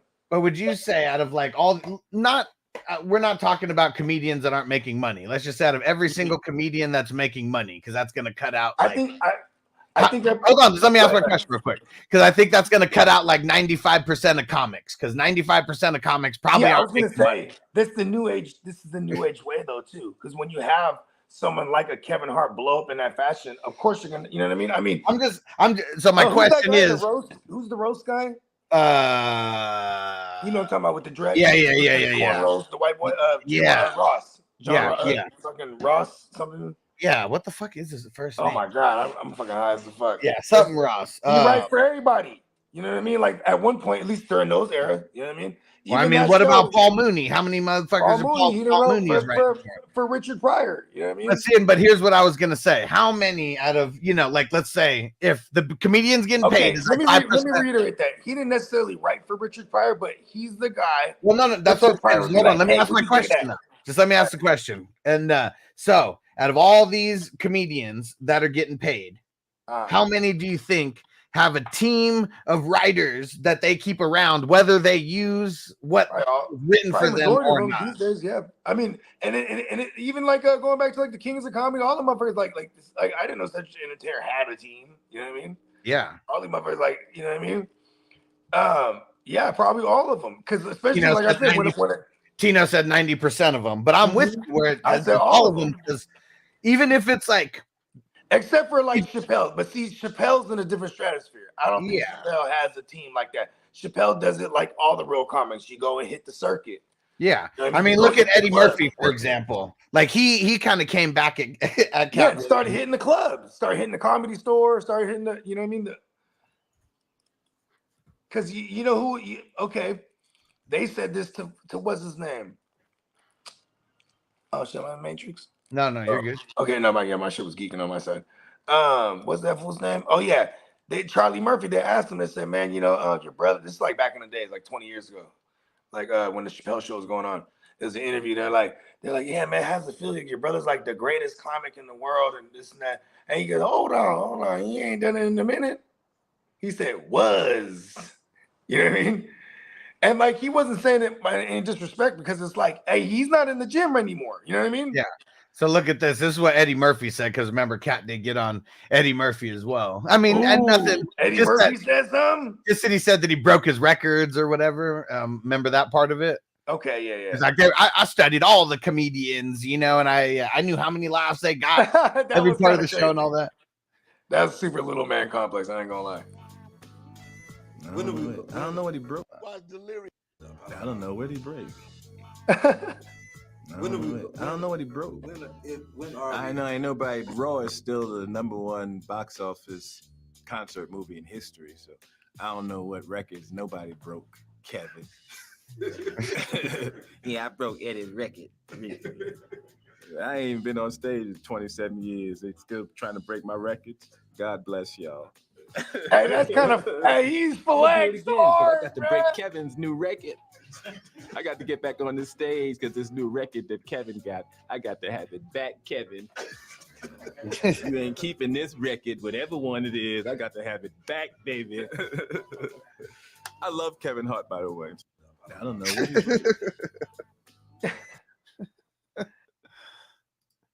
That's funny. I like how he's supposed to be. He's purposely confusing them. Yeah. That's funny because he's just in a whole nother stratosphere. Who the fuck is this going down there? I can't remember what podcast it was on, but it was when they were him and Arsenio promoting the Coming to America tour 2. And it was like during the pandemic when they're doing all this, because Eddie probably not doing no podcast shit like on a regular. And Arsenio's like, man, you should go do some of those drive-in like comedian shows or comedy shows. And he was like, man, why the fuck should I do that? It's like, why are you telling me to do some shit like that? No, because they were doing that shit. It's like, what are you supposed to honk so they know you're laughing? It's motherfuckers at the drive-in movie theaters, but there's somebody on the stage. That's funny. Yeah, that was funny. It's like, motherfuckers always trying to tell me some shit that I should be doing. Eddie Murphy doesn't like that. He only does what he wants to do. I mean, I don't know. That's kind of a cool way to live by, though. Like, I really don't want to do anything that I don't want to do. For sure. And that new Christmas movie, that they came out with, that wasn't too bad. It was one that Andy Kane Lane. Yeah, okay. Yeah. They watched that shit. It was all right. Oh, which one was funny was him and Jonah Hill have a movie together. Yeah. Do we ever talk about that? I mean, it's not definitely not a unique concept for a movie. It's funny because it did have a funny. The thing that made me laugh in the beginning when he hops in the joint and it's the wrong thing. Yeah. He immediately goes far left, like, oh, well, you guys, we all look the same. Yeah, it was like that shit has happened other times. I was like, yo, you gotta lock your doors, people. Just fucking.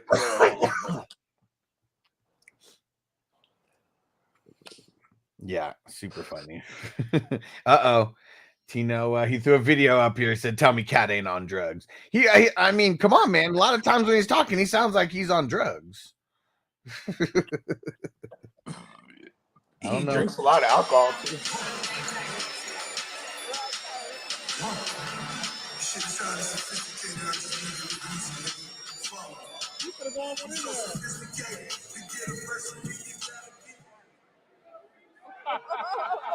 You're fired. You're fired. Mm-hmm.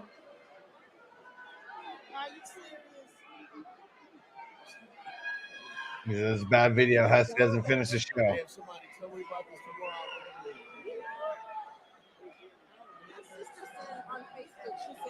Went back to Oakland. He's tweaking. None of these niggas doing me. And then I walk up in the Oracle. Hear pussy niggas booing me. But when I'm in the back, they love me like an Israeli. It's like niggas be Jewing me. And your girl got my penis in her mouth. Like she bubblegum chewing me. I'm sick with it, motherfucker. Like E40, I got the flu in me. I get new money from new dummies. It's like I got new in me. And these niggas got the nerve to boo the Savior. Booing Christ, the Son of God. It don't really matter. They can boo me twice. I'm twice as hard. You might as well give me 20, nigga. That's how much the album costs, fuck boy. But I bet if you can walk to your car, I can show your bitch a dick she'll enjoy. So why don't you take your pussy ass on over there, nigga, before I fucking catch you? Or you can pull your bank out and I'll match you. But you ain't gonna do shit but get punched in the face. Old San Francisco 49er ass, faggot ass nigga. Get out of here, you're not lying in this race. I'm gonna freestyle these niggas, me style these niggas. I'm Cat Williams the gangster, I G-style these niggas. I don't need no music, I can do it Acapulco. If a nigga say fuck me, I hit him with a fuck your tongue. I don't give a fuck. I I brought John Witherspoon, and I got 3 bad bitches waiting at the waterfront at my hotel room. So if you don't like me and you think I'm stunting, then come get your pussy ass whooped outside by a statue of Jack London. Or I got by the statue of Jack London. from the track and have a slice your pussy He's talking about the Jack London and leave Square. you on the railroad track. It don't really matter to me. I don't give a fuck. I roll with G.O.D. and the Nation. If you don't like me, catch me eating a cherry pie, cause it's seasonal at Nations. Fuck these niggas. I'm the boss. Cause it's seasonal at Nations. Florida. I don't give a fuck. Ask your bitch. I bet she know me. I bet that bitch can't suck my dick outside of Yoshi's. Huh? Yeah. Fuck what these niggas talking about. No. He's going off. I don't want to hear it.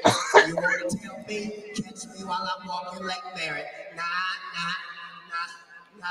I know. You paid for some laughs. Get on your cell phone. Tell them meet you at Telegraph. Get it? Cell phone, Telegraph. It's the same thing. Anyway, I'm too good. White people don't like me. I'm too hood. Bitches love me. I'm so wood. Yeah, lesbians love me. Eat pussy so good. Hey, don't worry. Be happy. They said they didn't like my hair when it was permed. Now they don't like it when it's snappy. No, when it was flying Pimp Chronicles, they was talking shit. Now the shit look like the Joker and the Riddler. And it's only loved by your bitch. It's so sad. They put me in cuffs and they so mad. But I swear, I don't give a fuck about a penis, cause Cat Williams is from Mars. Same as women. Fuck penis. Love y'all forever. Always will. I don't give a fuck who don't like me. It's funny because he always seems like he's about to close it out. I know. It goes on for another 30. Keep on going, Cat. Hey, Peasy said, now I see why he started Cat in the Hat. Eddie Murphy did 2. I did 7, which is bigger, 7 or 2. Same for me, same for you. George Carlin died before. Cat Williams did 4 and then did 3 more. Cat Williams Live is pimpin'. Pimp Chronicles. Got my motherfucking dick in your bitches' tonsils. Now, I look like I'm young, I'm 43, nigga. Get fucked by a fossil. The bitches that follow me are not hoes. They're my motherfucking apostles. They're my disciples. I tell that bitch straight to the cross out life here. Go to jail for a nigga, my bitch outright.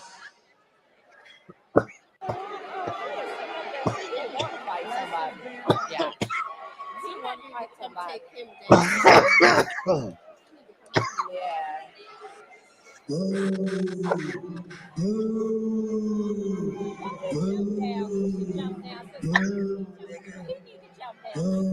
Look at all broke people. Boo. You're perhaps Damn. Get the fuck out of here. And this is in Oakland too. Yeah. That's fucked up. We see your outfit, nigga. Get the fuck out of here. Oh, broke ass nigga. Huh? Thank you. Appreciate it. Love you too. Thank you. I'm trying to talk to people that don't like me right now. Where they at? Oh, yeah. People that like me. Yeah, thank you. Fuck out of here. Fuck out of here. I don't even know why you came. And Tina said, to be fair, Oakland's wild. Well, yeah, exactly. I bet you if I see your face on the flyer. Imagine how much he had to be getting booed to go into this rant like this. You mean rant was the rant now, but before that, the freestyle. Yeah, for the whole free. I mean, I'm including that. The freestyle was kind of whack. I ain't gonna lie to you. Boo the shit out of him. His fault. He's like everybody else that freestyles their fallback. His fallback was, and I don't give a fuck. You bigger than everybody. Who's stopping you, nigga? Rush it, nigga. Rush it, nigga. You a bull, right? Rush it. Ooh. You a lineman, right? Rush it. I'm right here. He's pulling a Charleston White. Fuck him. I'm gonna beat your ass.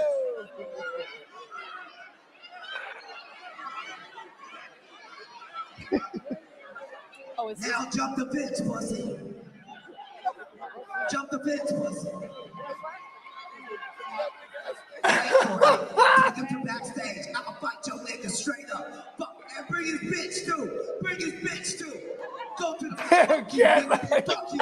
This way you live and you broke. That's Suge Knight. That's Suge Knight. Fuck you, bitch. Get the fuck out. Shut up. That's Suge. Damn, man. That's not a good look at all. Yeah, that's Suge Knight. But you know what's crazy? We're living in a day and age. This is hell of a promotion. Damn. You need to slip my nigga a Mickey. Cause this nigga's hot here tonight. Real talk. Hey, Oakland. Y'all know y'all can't serve these niggas that real dope, my nigga. Y'all know that. Y'all can't serve these niggas that real dope, my nigga. This is what happens when a nigga purchases his dope from Oakland, California. Shit. You know what I'm talking about? Hey, yo, hey, check this out. On the real though, that's my nigga Cat. That nigga's a personal friend of mine. I'm telling you right now, what y'all just saying, my nigga is on Sunday, extra loaded. He got too high in Oakland. And you ain't gotta forgive my nigga, but you do gotta understand. Y'all did it. Y'all just as much to blame as he is. That nigga is sky high. He said, y'all did it. Talk shit about it. Go to Twitter. But we still got love to Cat Williams, man. We still love that nigga, man. That nigga is right Oakland. Hey, real talk. I mean, he do got roots in Oakland. We got a lot of love for Cat. Let him know that in the name of Tupac. Oh shit, he comes back. Hey, he came back and killed him. He said, in the name of Tupac, everyone was saying. To let you know I ain't bullshit. My only job as a comedian is to tell the truth. So I tell it as best as I can. If they like it, fine. If they don't like it, fine. If they put me in jail, fine. But when I get out, fine. I don't give a fuck what they do. He I loaded. Pussy, and I read a big black Bible, and I keep a big. He said, I eat back pussy and I read a black Bible. Hey, he's hard. He's dropping the real bars now. In the name of Jehovah, and in the name of his son, Jesus Christ, in the name of the Holy Spirit, the archangels, and everybody that says Satan ain't shit, ain't never been shit. On behalf of the Muslims, on behalf of the pussy niggas in here right now that are only here to hate further. Tino said, so we're just believing everything this guy says. Hey, I believe everything that he's saying about people. Look, I mean, if he started any flames, this shit could, he's dousing it out himself. And did my motherfucking show anyway. Derek said, I believe him 100%. I do too, though. Hell yeah. I mean, because you know what's crazy is like, it's just like okay. Big said he's still going. I know, right? Hey, think about this with Diddy, right? Diddy, if he didn't do it, say something. The fact that you paid motherfuckers off and you ain't saying shit, you know you did it. He ain't never been. Cat ain't never been quiet about this shit. No. That's one part of it. And that's the other part of like it. I don't like the comedian homie that came in trying to control. He made him look bad. Oh, he's on that good dope. He's like, or it's a bad dope that you got from Oakland. Like, yo, that's the, you know what I mean? Yeah. Because they don't know like dope. They don't know in the Bay and in the broader spectrum of things. When people say dope, they talking about good ass weed. You know what I mean? Yeah. Yeah. But he on there yelling like, especially with the fucking with the stigma that they put on Cat that he's on dope. You know what I mean? Like, like controlled substances. For sure. Shit, hard drugs. You know what I mean? Like, he's like, listen, you got that. Oakland, you gave him the bad dope. He hella high. You know what I mean? But it just sounds bad when you're not. You know what's super funny? So I've been at a Cat Williams show where he. It's funny. Cat Williams. I've been to more comedy shows of his than anybody else's too. I've been to a lot of people once, but I haven't gone back to like a lot of people's for a second one. But Cat, I did go twice, and the second one that I went to was at SDSU, and there was a part in there where he kept saying, the N-word, and there was someone who stood up and was like, how come it's only them that you're cool with? And just totally started screaming, and then he ended up stopping the show or whatever, and he ended up picking it back up. Oh, okay. He came but back. It was like the person wasn't black who was coming up and saying that and got really offended that he wasn't included, and so now it's so funny because on the special that he just did that I just watched, he references it. He doesn't reference it, but he came out and he said, shout out to all my, and he's like, oh, and just to clarify, that means everybody. Okay. That's funny. It was like, where are my white folks at? Where are my Hispanics at? Where my brothers at? Where are my sisters at? And and so, but that, it totally made me think of that he totally lost a crowd for a second. He was able to bring it back, but that made him lose a crowd before. Yeah, I remember. I forget who was saying it, but they were like, "That's what's tough about the college crowds when you're like an older comic, because you know what I mean." If I don't even think it was a lot of because you know what I'm saying though, right? Because there's all these groups now. You know what I mean? Yeah. Norm Macdonald, bro, this is funny because he went on there. They were like, you can't say this or you can't say that, right? And he was at Irvine. Okay. And then he smoked a joint with somebody in the back. You know what I mean? So now he's about to go on, and he has a soda. He just starts riffing on the soda. You know what I mean? Yeah. Just like a pop. Yeah. He's doing Norm things, right? And then someone started heckling him. And he's like, and he started talk about his sexuality. You know what I mean? Oh, Yeah. you're in fill in the blank. You know what I mean? And then it just went haywire. You know what I mean? Uh-oh. It's yo, you beat them groups, bro. Uh-oh. So apparently Cat's gone on another podcast. He's in demand right now. You guys want to watch a little clip of Willie D's podcast? And this is after. This is only posted a day. Well, no. This is only posted a day ago. This is after the Shay Shay and everything that's been happening. Yeah. Well, because the Oakland show, wasn't that, what was that? That was recently too, right? No. Oh, that wasn't? Oh, that's a long time ago. Oh, yeah, that was the same one in Oakland? I was going to say, oh, no, he went back to Oakland. Yeah, that was 11 years ago, it said. Okay, that's what it says. Oh, no, he went back and did it again? No, because he did. Hey, he went crazy in Oakland already. So that was it right there. Okay. It wasn't that bad. Everyone said he went he had a meltdown. In the studio, Cat Williams. Let's see what they're talking about here. What's up, Thank King? you. How are you, sir? Oh, man, one more hop, I'll be on top. Prepare for your hop. Doing great. Doing great, man. Cleveland, Ohio. Dayton, Ohio. Cincinnati, Ohio. Where you? My bad. You were born in Cincinnati. Yep. And then you were raised in Dayton. And raised in Dayton, correct. Man, yeah. We had a show in Dayton once, and it almost provoked a full-blown riot. In Dayton, they had these cops with these big old 10-gallon hats. They did. Big old white cornbread fed dudes, and they were telling us, y'all gonna either pay for all of this equipment that y'all destroyed on the stage. We destroyed, allegedly, equipment, band equipment that belonged to After 7 and Troop. Oh my! We were on the same ticket as After 7 and Troop. We destroyed them. Yeah, that's allegedly.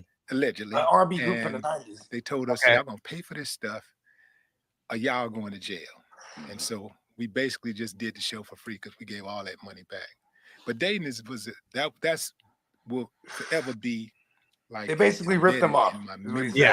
Dayton, Ohio, for that reason. But I'm sorry that you had a bad memory. Well, what are some good memories that you have from Dayton? Part of what you remember is a part of Dayton. So Dayton was one of the rare cities in America that was legitimately half black and half white. So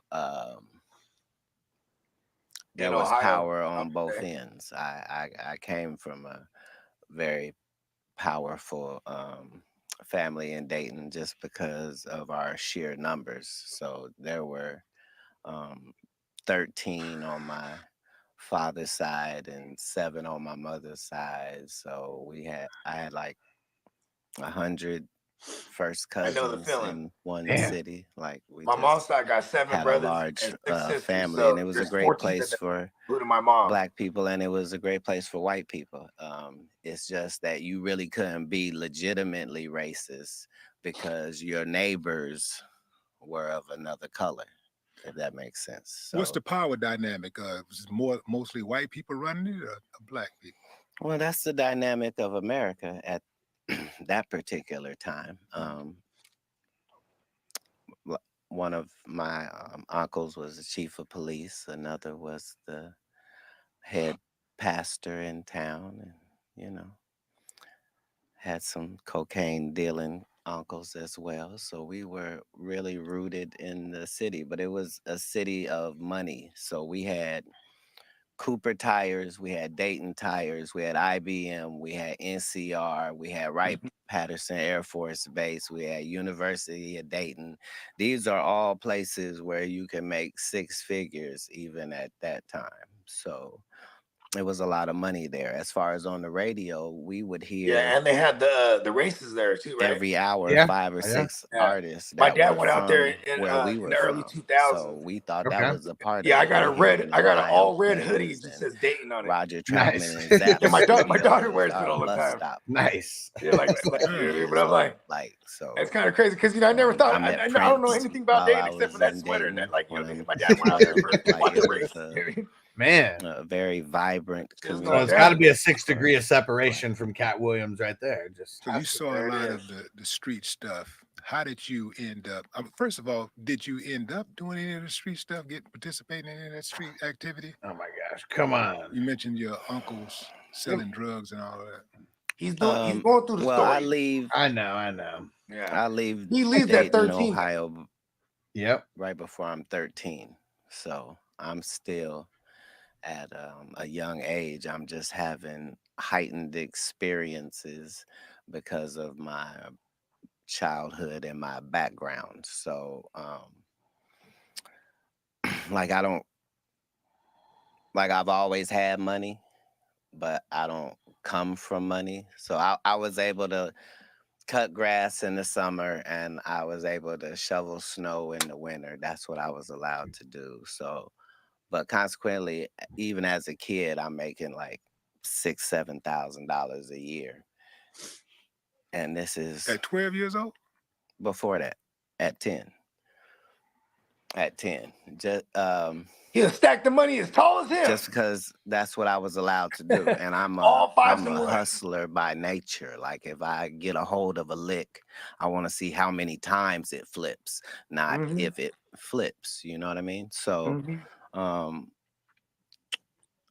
once I'm gone from there, I'm trying my hand at other things, door to door, and I had already made $1 million. You know what? Before You know, I he's a was Sagittarius, 18, bro. doing door to door across the country. So I had already Yeah. Sagittarius. figured out Yeah, because I what forget was he the was getting on somebody. He was like Jamie Foxx, and he was like, you know, he's like, but we're born in December. He's like, I'm always gonna have love for him, something like that. He said some shit like that. And I was like, what? Let me look this up. Let's Yeah, see. him and Guccini, they got the same birthday. It's December 18th. well, Wikipedia said something like that. I wouldn't share your family. This is What I would weird. say is that On Wikipedia, it can't says be his birthday is called September runaway 2nd. because I didn't Okay, maybe I was. That's weird. I looked it up. I left, but I don't. Why would Who'd you say? Jamie Foxx? Because there's Jamie Foxx. Yeah, he's he's December. Maybe that's what it was. Yeah, he's December 13th. Yeah, I don't know why he said that then. You know what I'm talking about in the Shay Shay? I don't remember that part though. See, but that's weird because I looked it up. I'm tripping. So I didn't. Well, I mean, maybe he looked up Jamie Foxx, maybe not Cat Williams. Yeah, What did he right. say though? What did he say? I don't remember. He got on Jamie Foxx about something in the end.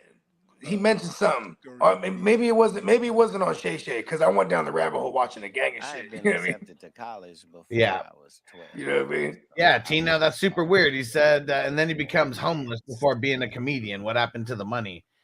Yes, yeah, I mean that's a little weird. I mean, I know he does get kicked out of his pop's house. That was one of the things that he said. He said he went all the way out to Florida. Books at that period. You know what I mean?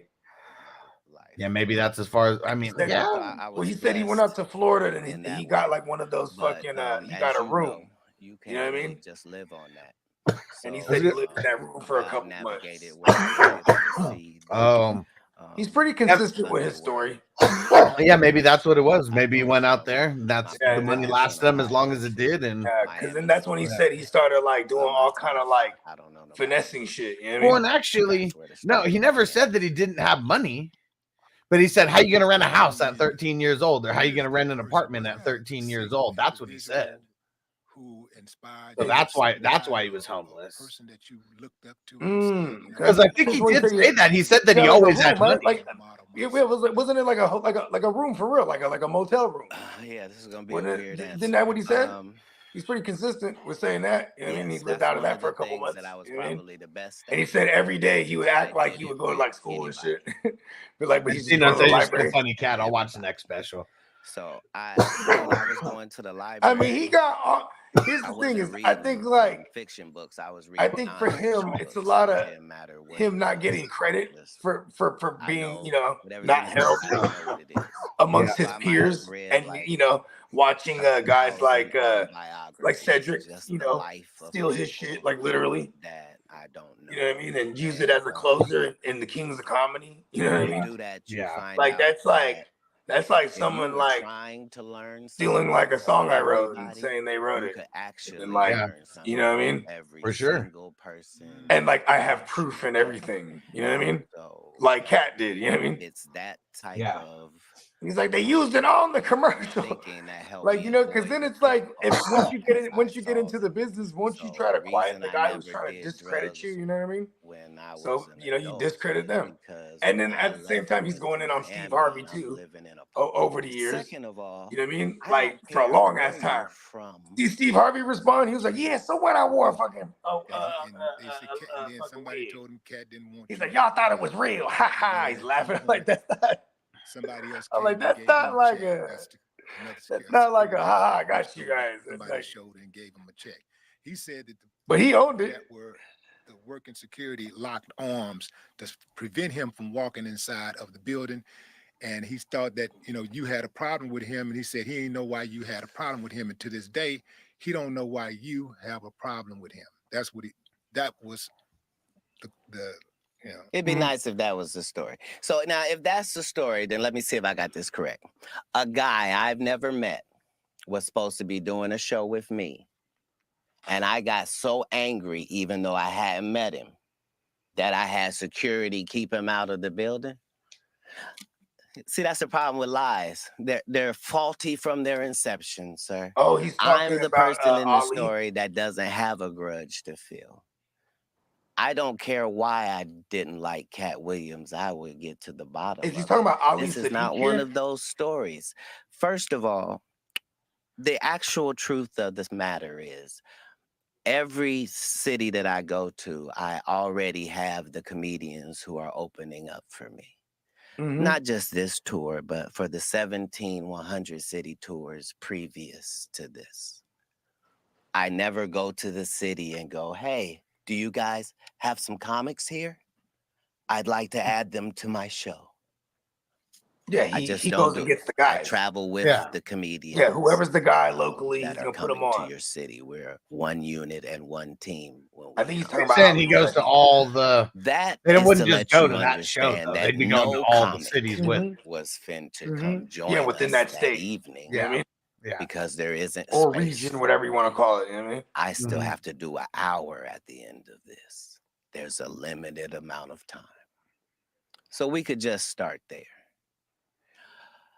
Second of all, I don't care where you're from, what the venue is, how cool you are with the people that work there. Cat Williams show means Cat Williams show. that mean? Don't nothing move but the money. There ain't no loud talking and voice raising and how dare you? How dare you? Let me look on the advertisements and see, do I see your name or face, sir, whoever you may be? Where would you even get the entitlement to be asking this question? This is like me insisting that the Lakers put me on as a starter. And I won't take no for an answer. It's ridiculous. You don't even play in our league. And that's before I knew who you were. Now that I know who you are, I'm just ashamed because you took something personal that couldn't have been personal. I didn't meet you. That's how it would have gone if I wasn't there, because the truth is I wasn't there. All of this happened before I got there. What happened with the check?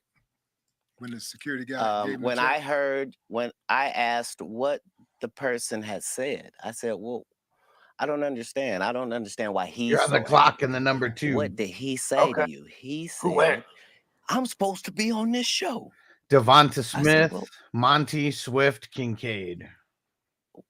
Well, maybe he was expecting to get some sort of a payment. This is the one you got CD Baker. And now he thinks he doesn't get to get paid. I told myself because we already have. I was going to take a running back. I was hoping to be Monty. Pay him for performance. Take Ford here. If you could punch it in, you could do it. Actually, don't punch it in yet. I got to think about this. This is what he's angry about. Okay. Imagine the audacity. Emil said Cat Williams low key the smartest. Remember, your story is that I'm kicking you the fuck out. Get out and lock arms and don't let him in. And paying you, make it make sense, King. I saw footage of what he's talking about. Yeah. Either you're smarter than I think, or I'm bigger. Dude, if it's who I'm, like, if, you can't if it's what I'm thinking, it was Ali positioning the narrative. Okay. And that's all this is. This is so that in a conversation in America, there'll be something where he and I are evenly linked. They cut him, or they and they only yanked him, people in his hometown are floating. And he was really hot about that. And he I'm wanted really to talk him. to Cat. You don't believe. And there's just a barricade of like, cheers, you know what I mean? And Cat's just not even looking that way because he's like, what is he even talking about? You know what I mean? Yeah. And he's just yelling and yelling and yelling, and then they remove him. You know what I mean? Uh-huh. But yeah, but Ali Sadiq, he's the dude that like came from the Pinta way, bro. Like he got locked up for hella long, and he started comedy in inside. Okay. So and he's hella funny. That's why he said, now after I knew who you were, now I'm ashamed because he's good. You know what I mean? Yeah.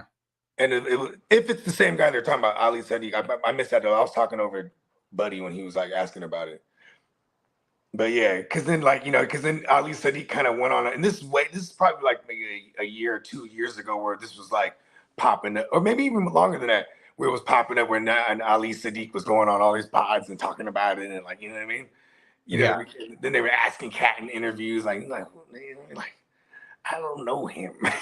Like, Tina said may be interpreted unconsciously as a sign of a talker is under heavier cognitive load. In other words, because they are lying, their brain must conjure up an alternative reality. And angry people that are talking fast are usually right.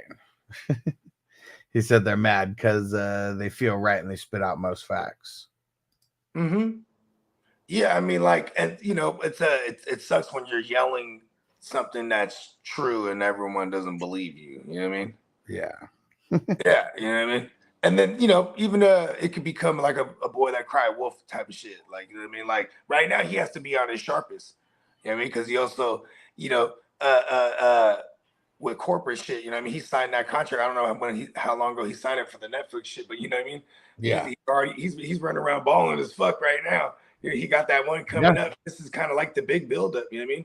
Yeah. I mean, he just saw one of his peers do this and not really capitalize properly, with Chris Rock. You know what I mean? Chris Rock got slapped, you know what I'm saying? And then like he went on for like, 8-9 months, working this hour out, and then he, tried to break the internet or break streaming numbers by doing the first ever live on Netflix. You know what I mean? Yeah, it didn't work out that good, right?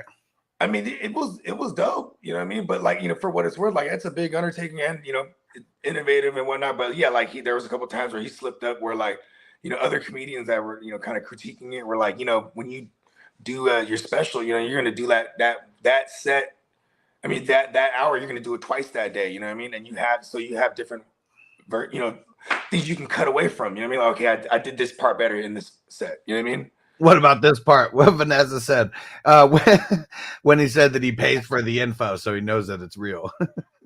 Oh, I like that. And you know what's funny too is like Shay goes, oh, so you get the telling? He's like, no, they tell me. He's like, when I got the info, it's because they tell me. And then he's like, if I see you in the corner doing something. Oh shit! I gotta watch this Epstein shit though that people was telling me about. Well, Tino said he's got a new Netflix deal. Well, no, I think he's had a Netflix deal. No, it's the new one. It's like a new one. A new special, not a new deal, because I think it was like a three like Dave Chappelle had, but it was over a set of time. Yeah, because but see, with the corporate shit, it's like 60 to 90 days before that big check come in. You know what I mean? So it's like he's kind of like on this tour already building it up. And then when he's, you know what I mean, he's gonna have the big grande money. That show's gonna be hella big. You know what I mean? Because that's one thing too, is I don't think he started the tour yet. I mean, all this is like really just, getting his name everywhere. I mean, I already went and looked at all the places he's coming. He's not coming to Vegas. It would have been cool. Is he going up and down he's doing up and he's tearing down the looks like the south, looks like the southeast and like everywhere kind of in the east. And I mean, he's all over it's 100 cities. Because you said March, right? When's it supposed to be? March? It's a Netflix special? Or when he's shooting it? Well, it's whenever he goes to Philly. That's what he said. So let's go look and see what the date is. Okay, there you go. That's where he said he's filming the special. Hey, Kevin Hart was so bootsy on there, man. Yeah, he's sounded hella stupid, right? It's true. He's the only one to live true hardwood floors. Huh? Hardwood floors, get it? You know what's so funny, man? When he was calling out basketball, he's calling out Faison Love on. He doesn't have one special on Netflix or Tubi. Like, why were those the only two that he mentioned? Is that because that's where his shit's at? I'm pretty sure. Let me say this again.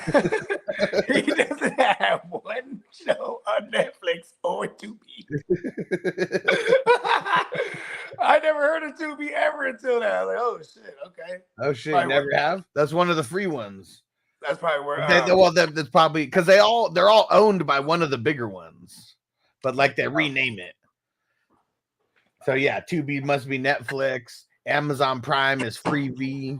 There's a whole bunch of those. Because you got to have somewhere to chuck your stuff whenever you're rotating shit off of Netflix, right? So. You know how like every so often you'll be like, oh shit, where'd Coming to America go? You know what I mean? Yeah. Because I swear to God, I almost have Netflix just to have Coming to America. Because I was looking at my phone, like, damn, what I'm gonna watch. And it'd be like 20 minutes of that. Then I just go to Coming to America. Like, that shit. Love that movie. So fun. I'm pretty sure Coming to America is on Amazon Prime also. That's where I have to do that, bro. Oh, I might have to switch from Fallen to Coming to America. Man, what the hell? Where is this? That's the ultimate cheat code right there. Everybody got to own that one. So actually, his first show is tomorrow on this tour. And he starts in Texas, then goes to Florida and Alabama. But where the hell is Pennsylvania?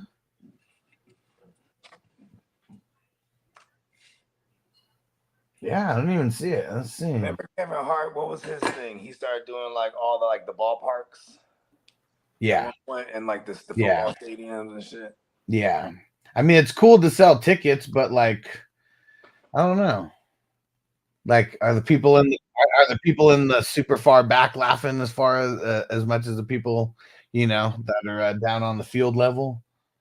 At that point, they're just there just to put it on the ground. I was there. I don't even see his show I don't even see a show in Philadelphia here. I wonder if that's one of those ones that like he doesn't advertise because that's where the special is happening. Do you remember why was it that I couldn't go to the fucking Dan, do you remember what time of year was it the Undertaker thing with the Mark Hamill thing? We missed it. Yeah, I didn't go either. It was what was that? Was that November. Because I remember I was doing something. I think it was like it was something that I couldn't miss, or I would have went. You know what I mean? What was it? It might even been like one of my I'm just daughter's gonna go birthdays. Google it. It was July. It was July. Yeah, oh yeah, that was right. Okay, it was my my second oldest birthday. It's like, oh, I'd so go. You know what I mean? Yeah, I You didn't gotta look out for that. Look out for that, because I know like he's supposed to be firing up another little stretch. Yeah. Oh, actually, no. You're right. The first time it was March. It was March. Okay. Yeah. And why didn't I? Yes, go? I wonder what else he did after that. But yeah, it might have been a wedding.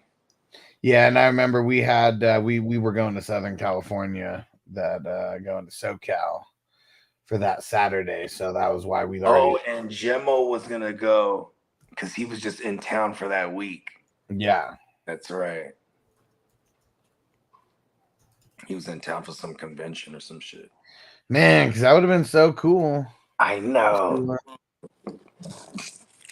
Let's see. The Undertaker. Just talk some shit. I would come through with a waiver prepared. Say, can you sign this waiver? I want you to tombstone me. His knees probably can't even handle it anymore. You're right, huh? Okay, we're bringing the goddamn knee pads as a So fucking. It says there's some kind of press release coming around the Royal Rumble time. Oh, okay. So that's. And they always save all their fucking shit for that week. Vince McMahon's playing like that, huh? Over the years, like, all right, you know what? It's gonna be like a radio roll. That's what they're doing. Yeah. Where's WrestleMania at this year? Philly or Tampa? Philly? Champa? I don't know why I was thinking Tampa, but I think it's in Philly. Let's see. Cold as this motherfucker. Yeah, it's in Philly. All right. 6th round pick. Here we come in the number 3. Okay, I gotta really think. I don't know if I should snatch a running back here. There's still a lot of good players available. I almost like this going crazy with the fucking receivers action here.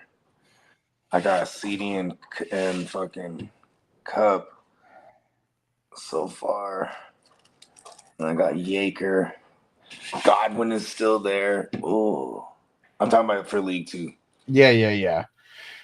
All right. Well, here we go. In the number 3, I'm going to kick off my IDP, and we're going to go with the Killer Queen.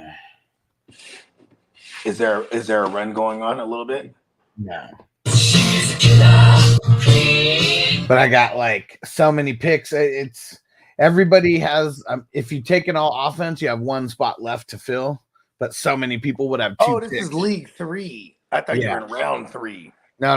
Round 6. Not bad. Yeah. So the guys who have gone: Fred Warner, Bolton, Roquan, Bernard.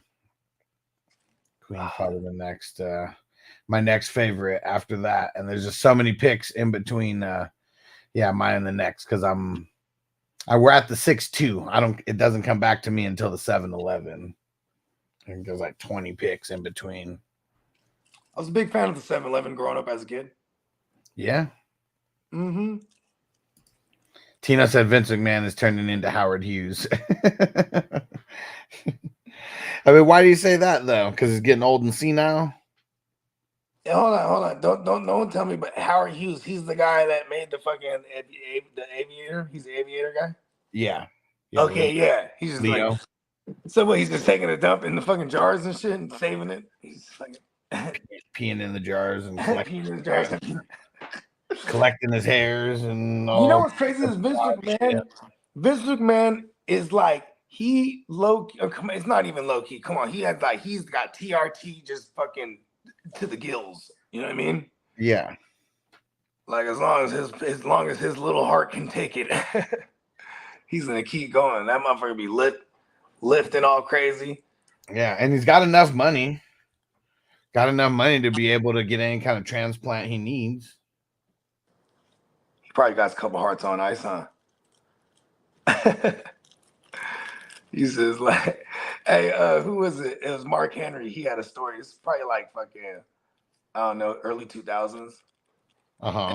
Mark Henry's already like sexual chocolate, and the strongest man in the world, and all that shit. And they're in the gym, and he's like, trying to. Actually, I don't know if this might even be before he got to the WWF. Actually, either way, he was like trying to take him on some take Mark Henry on lifting, like challenging him, bro. You know what I mean? He was like, he said he was taking it easy, but you know what I mean? But Vince was going hard, you know what I mean? Yeah. Wanting like 400 or 500 Yeah. reps, you know what I mean? Tina said Vince needs a whole body transplant. He could afford it. Hey, when he on Forbes not too long ago, hella shredded. Maybe. I'm just saying though. It's probably like within the last like 5 or 6 years. How old is he now? 80? Yeah. He was probably like 72 or 73 or something like that on the Forbes, just shredded. Boom. Derek says he's got the vacation days locked and loaded for Vegas. Let's go. I made the phone call. You know what I'm saying? I like it. I like it. Man, come on, Cat. I thought we were going to have some craziness. Here, let's go back to it. See if we get in. I think he already done did it. You and That's I just need to normal. come to a resolution. Just be cool. No, I mean, it wasn't really crazy. It's just really, he just I don't got have on the platform and went viral. Yeah. Now he's gonna ride the wave. You know what I mean? Yeah. So I got. And there's people responding, and ain't nobody handling with their response. You know what I mean? Yeah. This is a chance for everybody to ride the wave. That everybody that he mentioned. Yeah. I would have gave him the celebrity boxing match he asked for if I thought he was a celebrity. Oh, come on, man. You know I live celebrity. Come on, Sir, Cat. I'm not Come on, talking. Cat. I didn't mean that disparagingly. I meant that in ticket sales, my nigga. Ticket sales. That's what I meant. He went straight to the head. I mean, I'm doing 7,000 in your hometown while you go do 300. I'm not being disrespectful. I'm talking statistics. I'm talking about the biggest and baddest thing going. And you, a person trying to get in, why would you be mad? It's ridiculous. I'm offended. I'm offended. Why? Because even if it's celebrity boxing, I need you to sell tickets too. I need you to sell these pay-per-view numbers, my nigga. I know I'm bringing it. It's more people that want to see me get laid out by you. And you know what's crazy though too? And the when fact he says, that an upstanding and cash, righteous gentleman like the IRS going to be on him too. Like he's position with the because you know what I'm saying. Like that's how you take down the mobsters. You know what I mean? Just in our lane. Well, that's the thing, though. Nobody knows whether he pays taxes or doesn't. What if he's paying taxes? And I'm just saying, I'm talking about like when he says, "I'm gonna have $5 million in cash." You know what I mean? It's kind of reckless. Man, I'm glad you at least. Just saying, people get audited for less. You know what I mean? When you only get audited when you're doing shady shit, though. The truth is, yeah, I'm just saying, a lot of cash. I mean, I told you earlier. The reason I'm saying that's how when rappers do shows, they get cash. You know what I mean? Promoters are still reporting that shit. You know what I mean? Well, yeah, but well, I mean, when you're running the whole show, like, I mean, I don't know, like, it'd be kind of tough to be running 100 city shows and not paying taxes on all this when you're like the one running it. I'm just saying that you got $5 million in cash is pretty reckless. That's all I'm saying. You know what I mean? You get the eyes on you. You know, you're talking about how them people don't fuck with them. Them gatekeepers. You know what I mean? Yeah. You know what I mean? They're gonna be like, hey, give a little elbow nudge. Hey, look at him. He's talking about he got woo-wop in cash. I hope one day that I have enough on paper to where I could say that too. Because I don't know. I'm sure he has enough on paper to where like just because it says his net worth is $5 million on what's it called on the internet doesn't mean that's why he's saying that's why he's flexing that. Yeah. Yeah. I want to know how you got that role. What's Netflix giving him?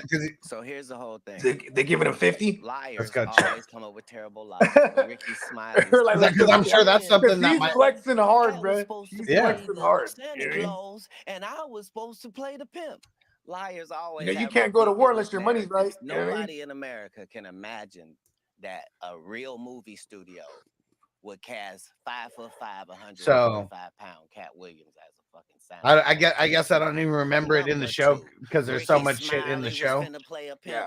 But in the Shannon, it said it. That's what came up first on the Shannon thing, that he said that he made 10 million from the 2022 special alone. Okay. Which I believe that, right? They gave Dave Chappelle 50 million That's for free. Netflix special. Yeah. You know what I mean? And I'm sure he produced it himself, like he did. Not produced it, but like paid all the money up front and then sold it to Netflix. You know what I mean? Everything else is Bong. Yeah. Yeah, that's how everybody doing that shit. That's why. And that's separate from the entire tour and however much money he made on the tour itself. Money Mike. You see how Louis C.K. did it? Not just my first movie. When he got like me during the Me Too movement, he got kind of canceled, or not kind of. They canceled the fuck out of him. You know what I mean? But then like Thomas said, Cat Williams the real one for sure. Hell yeah. Yeah, for sure. He would have $5 million in cash on him though. You know, said he probably made like 30 to 50 million in his life, if I had to guess. That's what's crazy though, to say that he made only 30 to 50 million when for just one special. That's it. He was one special. He made 10 mil. He was selling them DVDs, bro. Like, you know what I mean? Like that shit. And he's been doing this. Pimp Chronicles came out in 06. Yes, what I'm saying, bro. The DVDs, bro, of that. Oh, I didn't say only. Okay. Okay. I don't know. I wonder how much his Netflix special is going to be worth now, because here's what I don't remember who said this, but the way that Netflix pays you for your comedy special is they give you $1 for every ticket you sell on your tour. He has 100 cities. Yeah, and he probably does like what when he goes to a city. Well, he said 7,000. So I was gonna say when he goes to a city, he's gonna do a couple of rooms, right? The bigger rooms that have like 500 to 1,000. Then he's gonna do like the big one. I don't think when he's on tour he's doing that. He's only doing like the big. Yeah, because some of these ones, a lot of these cities, he has 2 shows a night there. Oh, okay, word. Because usually that's how, you know what I mean. Because that's how you're gonna knock out a hundo. You know what I mean. But like, remember the places, real grande. So remember the places that I told you that that I saw him. So I saw him at 2 separate places. One was like a symphony hall, and yeah, like I mean, it was big. It was like an opera place, but I don't know how many. You get like 70 million. What, from the tour, or what do you, or 70 million like ticket sales? Yeah. I mean, shit. Even if it was, well, no, because 7 times 100, right? That would only, that would only be times 10. Well, see, that's what's crazy. That would, if it was only 7 per place, and he's going to 100. I mean, that's only 700,000. Yeah, because he's got to be doing some of these joints that have like bigger spots. Yeah. I mean, maybe he was just talking that city specifically. Yeah. And hell yeah, Tino said you can live the rest of your life spending $300K a year, and and $1 million of it, and 16 mil interest. Yeah, and you're good. My sister, for example, right? Her and her man, they did very well for themselves in life. You know what I mean? And when they lived in the Bay, they had a fat ass crib, and that shit went up to like 2.5, 2.7. They're like, fuck it, we're gonna flip this shit, go move somewhere else, but like live, you know what I mean, with the same lifestyle they want to live, but now they got money, you know what I mean? Like I was like, yeah, that was a big flip too. They bought the house for like 800, you know what I mean? The real belt collector in the house, shout out. So we got the new hardware, right, for the league champ for the Green Bowl, this motherfucker Street Soldiers, and he already said he's going to be there in Vegas, and he's getting the dates worked out, and his ass is going to be driving from Wisconsin because he said he don't fuck with the don't fuck with airplanes at all. And shout out to the real belt collector on IG. Make sure you guys go follow him. He's going to be doing our belts every single year. Hell yeah! And do we got a sneak peek at what Street Soldiers want to design? So This is one of those ones where I kind of took the reins on the design because I think, he's not necessarily like a wrestling guy like that. So, I mean, if you won or something, you'd get geeked out about what you got to pick. He's just excited to be getting a belt that has his name on it, and like, so that's sick. So, good for him. He killed it. Yeah. So let me show you. I'm trying to send this to the goddamn computer real quick, and then I'll show this. But yeah, the real belt collector, you the man. And I got my belt from him. It's been okay. It's been like 2 years ago since this point. Since I got the belt from him, he was like, "Just wait till you see it." He's like, "It's on a different level now." And so the artwork's the artwork. But we can just imagine what the finished product's going to look like with the full leather strap and everything. What color strap is he going? Here it comes. It's going to be black. Okay, nice. Good choice. There you go. With the street soldiers. Got the 420 crew on there on the little side pieces. 2023 Hustler Green Bowl champ.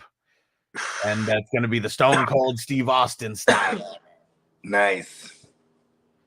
So this shit is going to be super dope. Where's the Stone Colds? Hit the Stone Cold drop one time.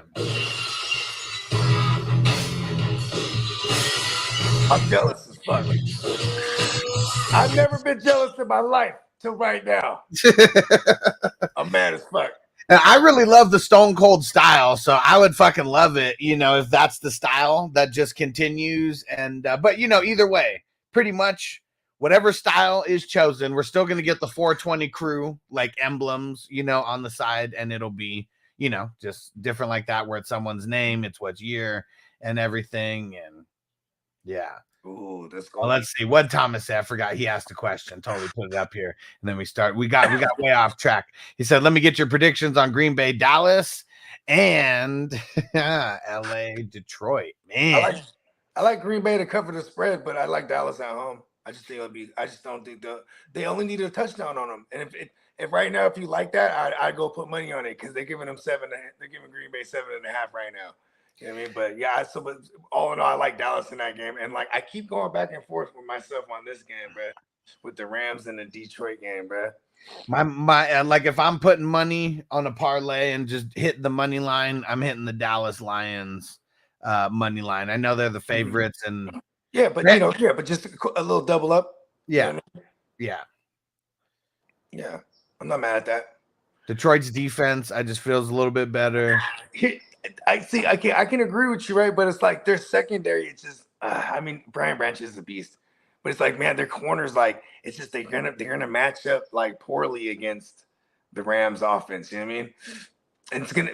But see, here's the thing, though: is what if if you're gonna have to force Stafford to be one dimensional? You know what I mean? Because it's gonna be tough for them to get that run game going. It's like, if Kyron gets used in the passing game too. I'm just saying, like, they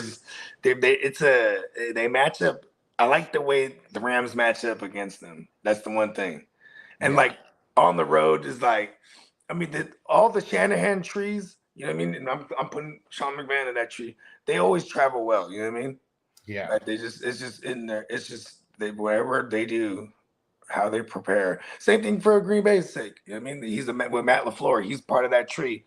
You know what I mean? That Shanahan tree. Like they always got their offenses. They travel well. You know what I mean? Yeah. Yeah.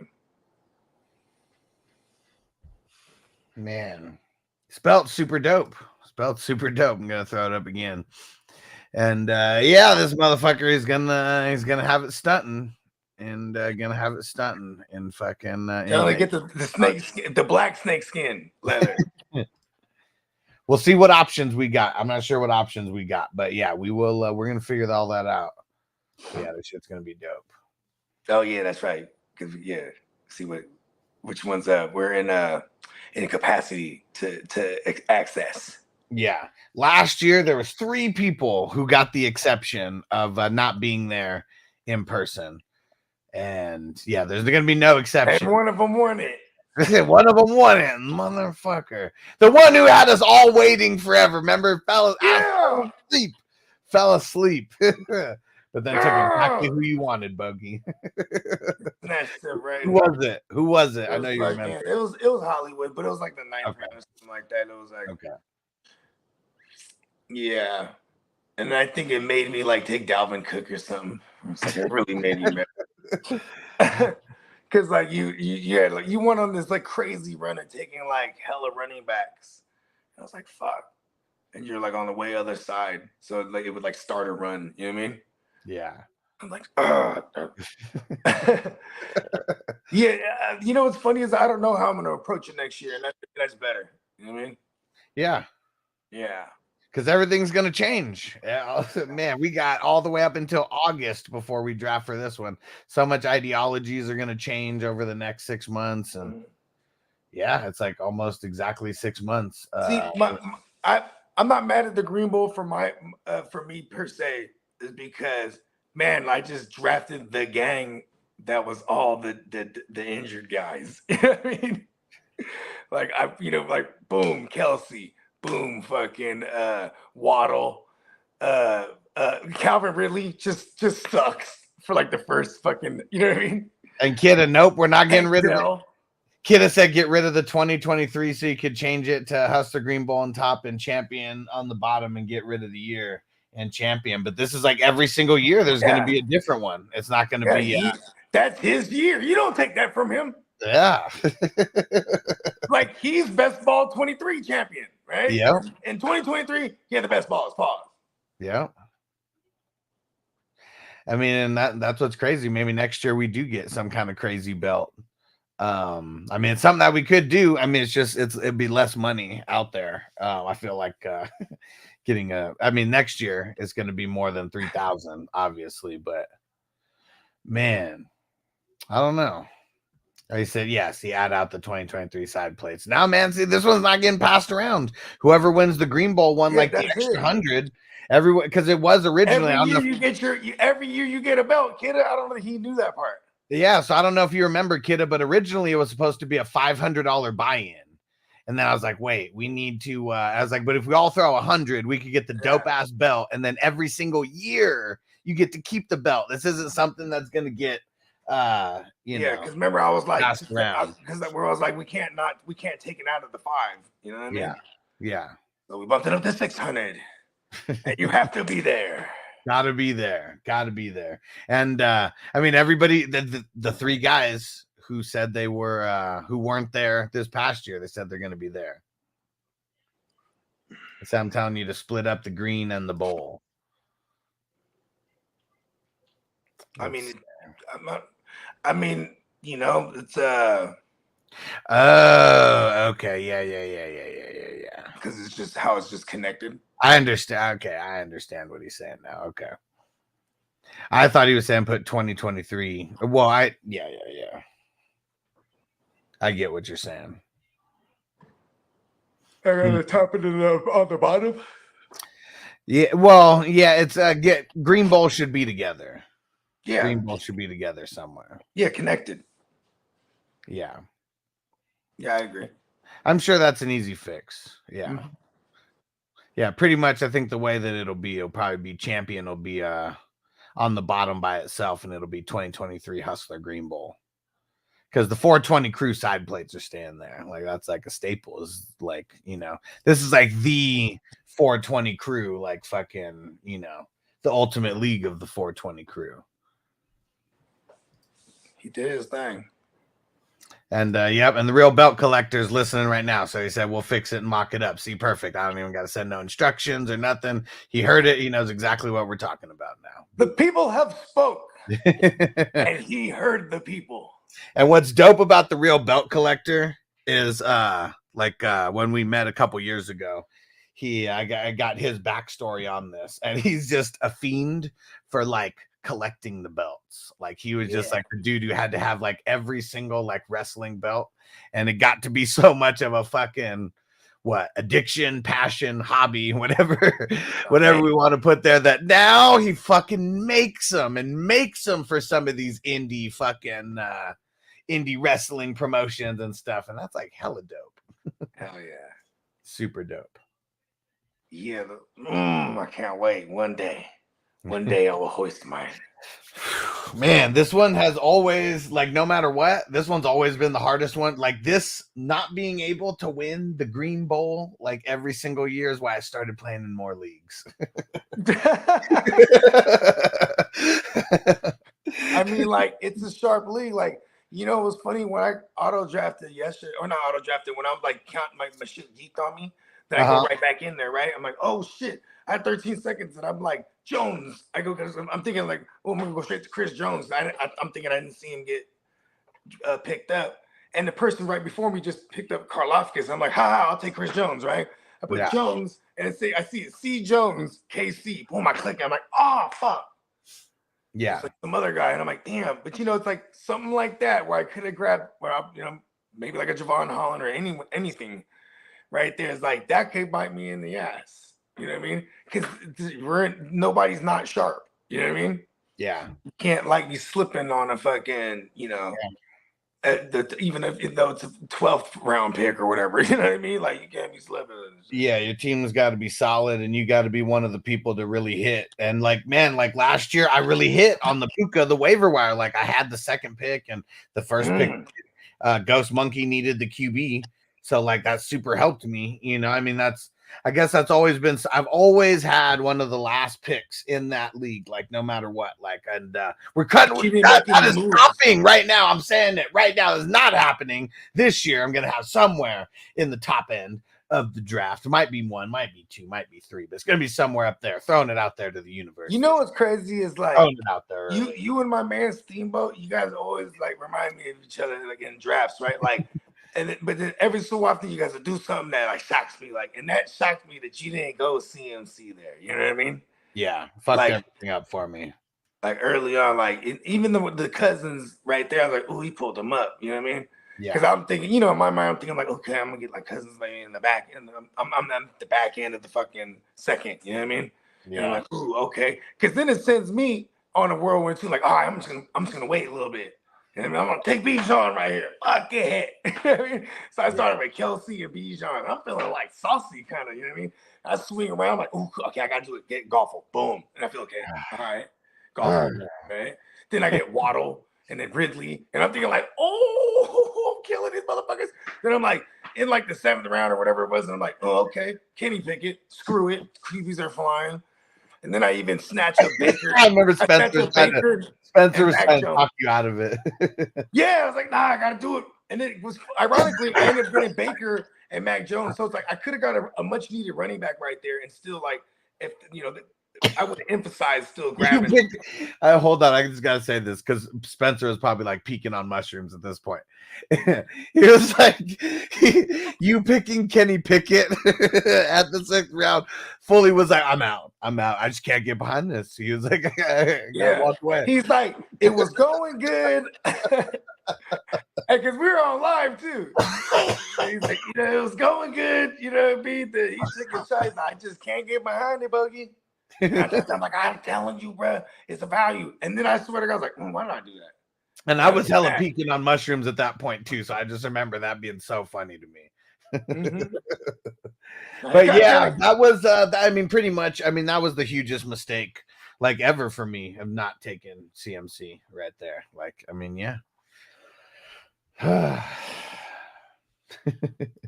Everything would have changed. Not like CMC was on the team that won it all or anything, but it's just that, yeah, but you address the CMC. Well, here's the thing, because what happened with the CMC team is that he didn't have no QBs. And then the QBs. That just would have changed everything for me, because like I went with like a value, but like stacking up where I felt like I got value on like 3 or 4 guys, like 3 or 4 RBs in the first like 6 or 7 rounds, whatever the fuck. Yeah, then you snapped off like Godwin and Ayuk. You know what I mean? And that was like, it's like super values. And was able to pick up Puka on waivers. And but yeah, if I would have had CMC, my RB, because I had a lot of injuries, like starting with Aaron Jones, like week 1, that kind of like fucked a lot of things up. And yeah, if I would have had CMC, who knows what happens? But yeah, I pushed that so far out of my mind until you said that right now. I just don't forget things. That's how crazy the QBs were, though. The QB red was like The QB run was insane in that first round, and that And like you know what's funny is here I am. I have like 5 starting QBs because I even had Dobbs' ass, right? And I Yeah. can't pedal one of them to nobody. You know what I mean? I'm like, dang, because you know, normally it's like if I can get on a run making moves, I end up with just 2 QBs. You know what I mean? And all these extra pieces that I morphed into. You know what I mean? I all just my could not QBs get it died going. on me. Too many people was like, it's too expensive. Even the guy that won it all, he's like, how dare you send these trades to this league that cost us much money for I am the champion now. Shout out to the streets, man. Good shit. You did his thing.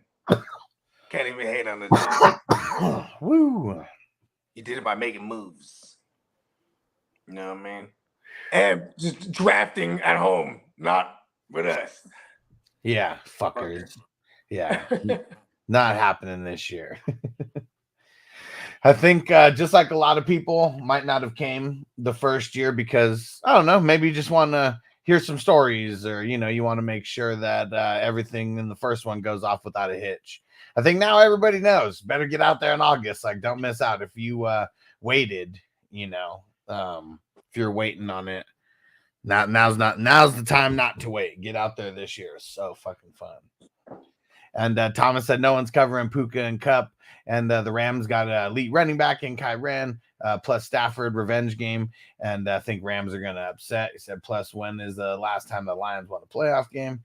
And you guys see the college football ring. ESPN put their logo front and center. Wow. That's pretty funny. That's crazy. So it's like ESPN instead of... and I don't know. Well, do we think that that's like the... I mean, is that like the official one, though, or the one that they just like threw on like on the field or something? Because like, who knows? Maybe that was one they just threw on the field or something like that. If they paid for it. Yeah. We're going to have our logo on this shit. Iced out. And Kidda said, I forgot who my first pick was. Looked like it was T-Law. Must have had the 7th pick. Oh, shit. Tina said, no, it's the official ring. Oh, word. That's funny as fuck. Jim Harbaugh. Got him one. Hell yeah. All right, we're getting... Oh, I got to go make my pick. I'll be right back. Let me go take a gander real quick.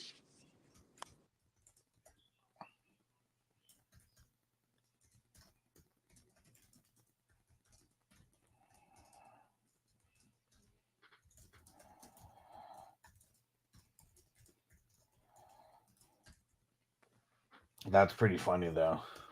The straight ESPN college football championship ring.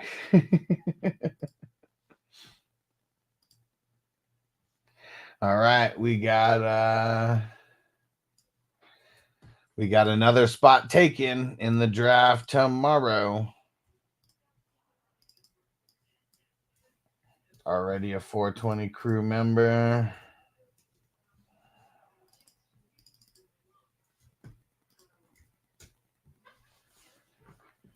And if we do another draft Saturday morning, does anybody want to join? Because this one, once this fills, I mean, I know there's going to be more people who are going to want to join, and that's why I left room open to do a Thursday draft. And then my birthday is Friday. I don't know. We probably stream in the morning, but yeah, I'm not sure. I don't think I'm going to be. We're not going to do silver screen breakdowns that week, this Friday, and then we'll be getting back at it tomorrow. And or next week, I mean, not tomorrow, but yeah, so pretty much after the morning show, gonna be probably not streaming on Friday. No idea what the hell I'm gonna be doing yet. All right, but I know what we're gonna do right now. We're gonna do another dab.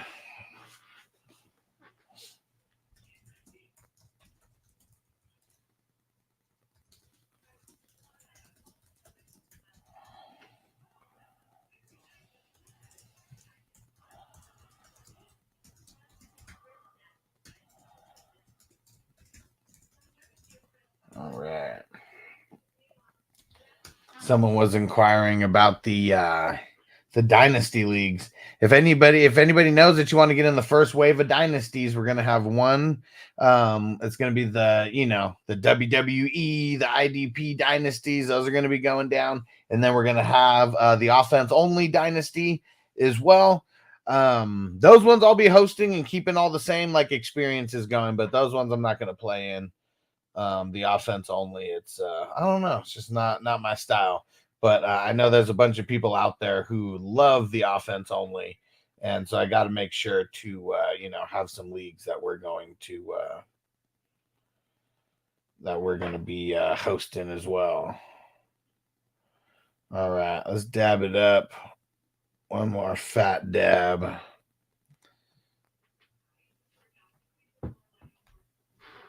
All right. And man, I'm gonna fast forward more on this Cat Williams.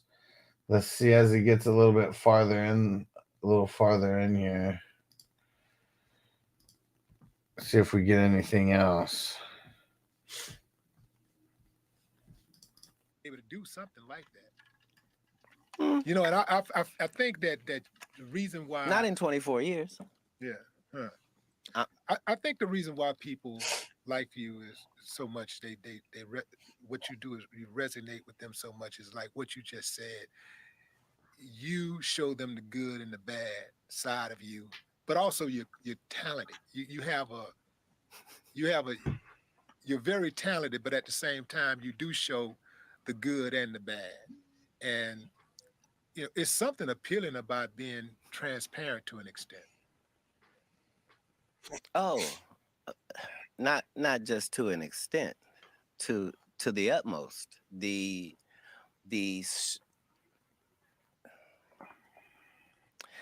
As soon as you as a person decide that you're not gonna lie anymore, and that whatever problem that you have, you're gonna deal with that problem right then where it presents itself, it'll show you a whole new side of you. It's very important. It's very important. When you lie and allow lies, for some people it's just, oh, I'm just a little delusional. No, it's dangerous for you to do that to yourself. It's very unnecessary for you to. You was on this radio station in Atlanta, and this host made a joke about you, and you killed a man for I don't know how long that was, but man, I was like, time out, call the police, something, stop this slaughter, man. You was like, you really did a bad. And Artie, it was going down, bro.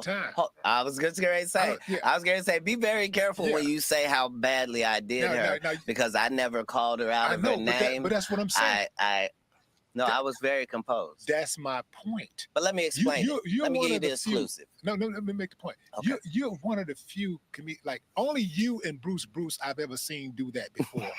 Destroy a heckler or someone that was challenging you or whatever. Destroy them for several minutes. Bruce killed this chick for about, I don't know, man, about 25, 30 minutes one night in Houston. And I never seen anybody else do that but you. 25, just back to back, gut busting, same person, right. No cuss words. Yeah. I had never seen that before. So how were you able to maintain your composure for that long?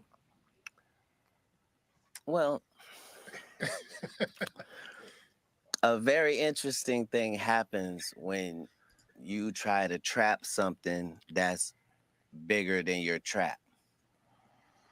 So imagine you set out a trap for a turtle and a rhinoceros steps into it. It's finna be a whole different situation now. So this lady behind the scenes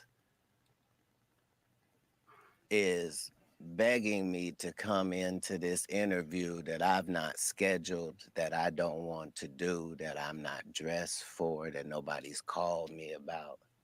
She just wants it. to the point where she says, Cat, come on, you just want to end me for the city. I just want to give you your flowers. Well, I won't talk about kids. I won't talk about no jail. I won't talk about. This is the conversation she has with me, and then goes in that room and doesn't mention the Emmy, and immediately begins to, because this is a comedian. You're trying to undermine me. Atlanta is a heavily LGBTQ plus positive city. And the fact that you having a heavy gay fan base would try to degrade me, a heterosexual, by making it seem like I'm gay. Gay people don't feel that way about me. Why would you? So it was a terrible thing that she found herself in. And comedically, you're outmatched. My defense is impenetrable. My offense will have the precise amount of viciousness that's necessary. If that means no cussing, that's fine. I don't want to talk to you and hurt heavy-set women's feelings, or dark-skinned women's feelings, or women who wear wigs feelings. I'm not trying to hurt nobody's feelings. I'm bantering with you because you keep acting like you're qualified to do that. Yeah. So, it was a setup. I'm always going to prevail if I'm being set up. You think Buddy was in on it? Her co-host? You think he was in on that? He didn't appear to be in on it. No. Because here's the whole thing. He kept trying to get her to pull the plug on this, and she kept not. So she didn't understand even after we cut. She didn't understand what had happened. She still thought that she had been victorious, and yeah. And then she tried to play the victim. No, she played the victim. Her husband was willing to kill one of the greatest comedians to. Yeah, I'm saying. And remember, all of this has to happen. I have to allow it to happen. I have to also preserve my life. And then after I do all of that, then I have to not press charges on you to these police as if a crime has not been committed. A pimp named Slickback. Ah, man. Thank you for saying the whole thing. Look, man. Like a Tribe Called Yeah, you got to say the whole thing. That is correct. A pimp named Slickback. Yes. Man, that is one of the most iconic roles in television history. How did that come about?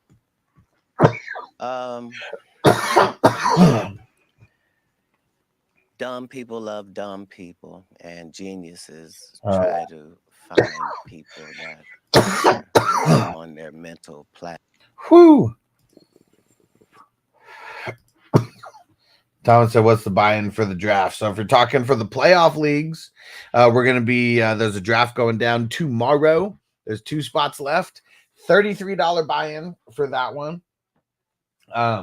Yeah, the way that you join, get in on the 420 crew, 420crew.org. Go join over there.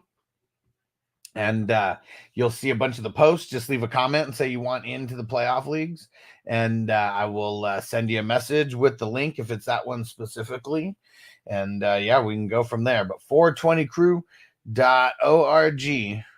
Right there. Go sign up, guys. I know most people here are already signed up. So yeah, go sign up.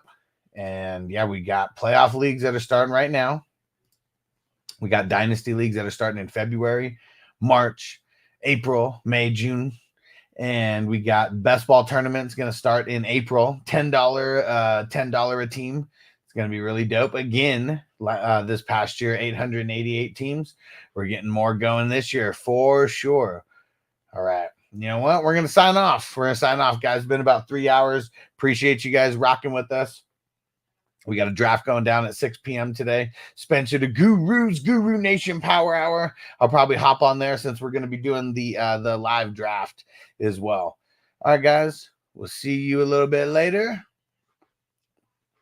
And what? Yeah, Johnny said, snipe me with a good one there. Thought he was going to fly under the radar. There we go. Last one here. Adam says, fucking go. Let's get it. Ryan said, Kelsey, Higgins, and Pollard for CMC. That's a lot. I mean, I'd probably do that to get CMC. Yeah, I probably would. All right, guys. We'll see you a little later on the Guru Nation Power Hour. And we also got the H-Town Huddle right after that. We'll see you there. Peace out. Defense on me. I don't want them to gain another yard. You blitz all night. If they cross the line of scrimmage, I'm going to take every last one of you out. You make sure they remember forever the night they played the Titans. Here comes the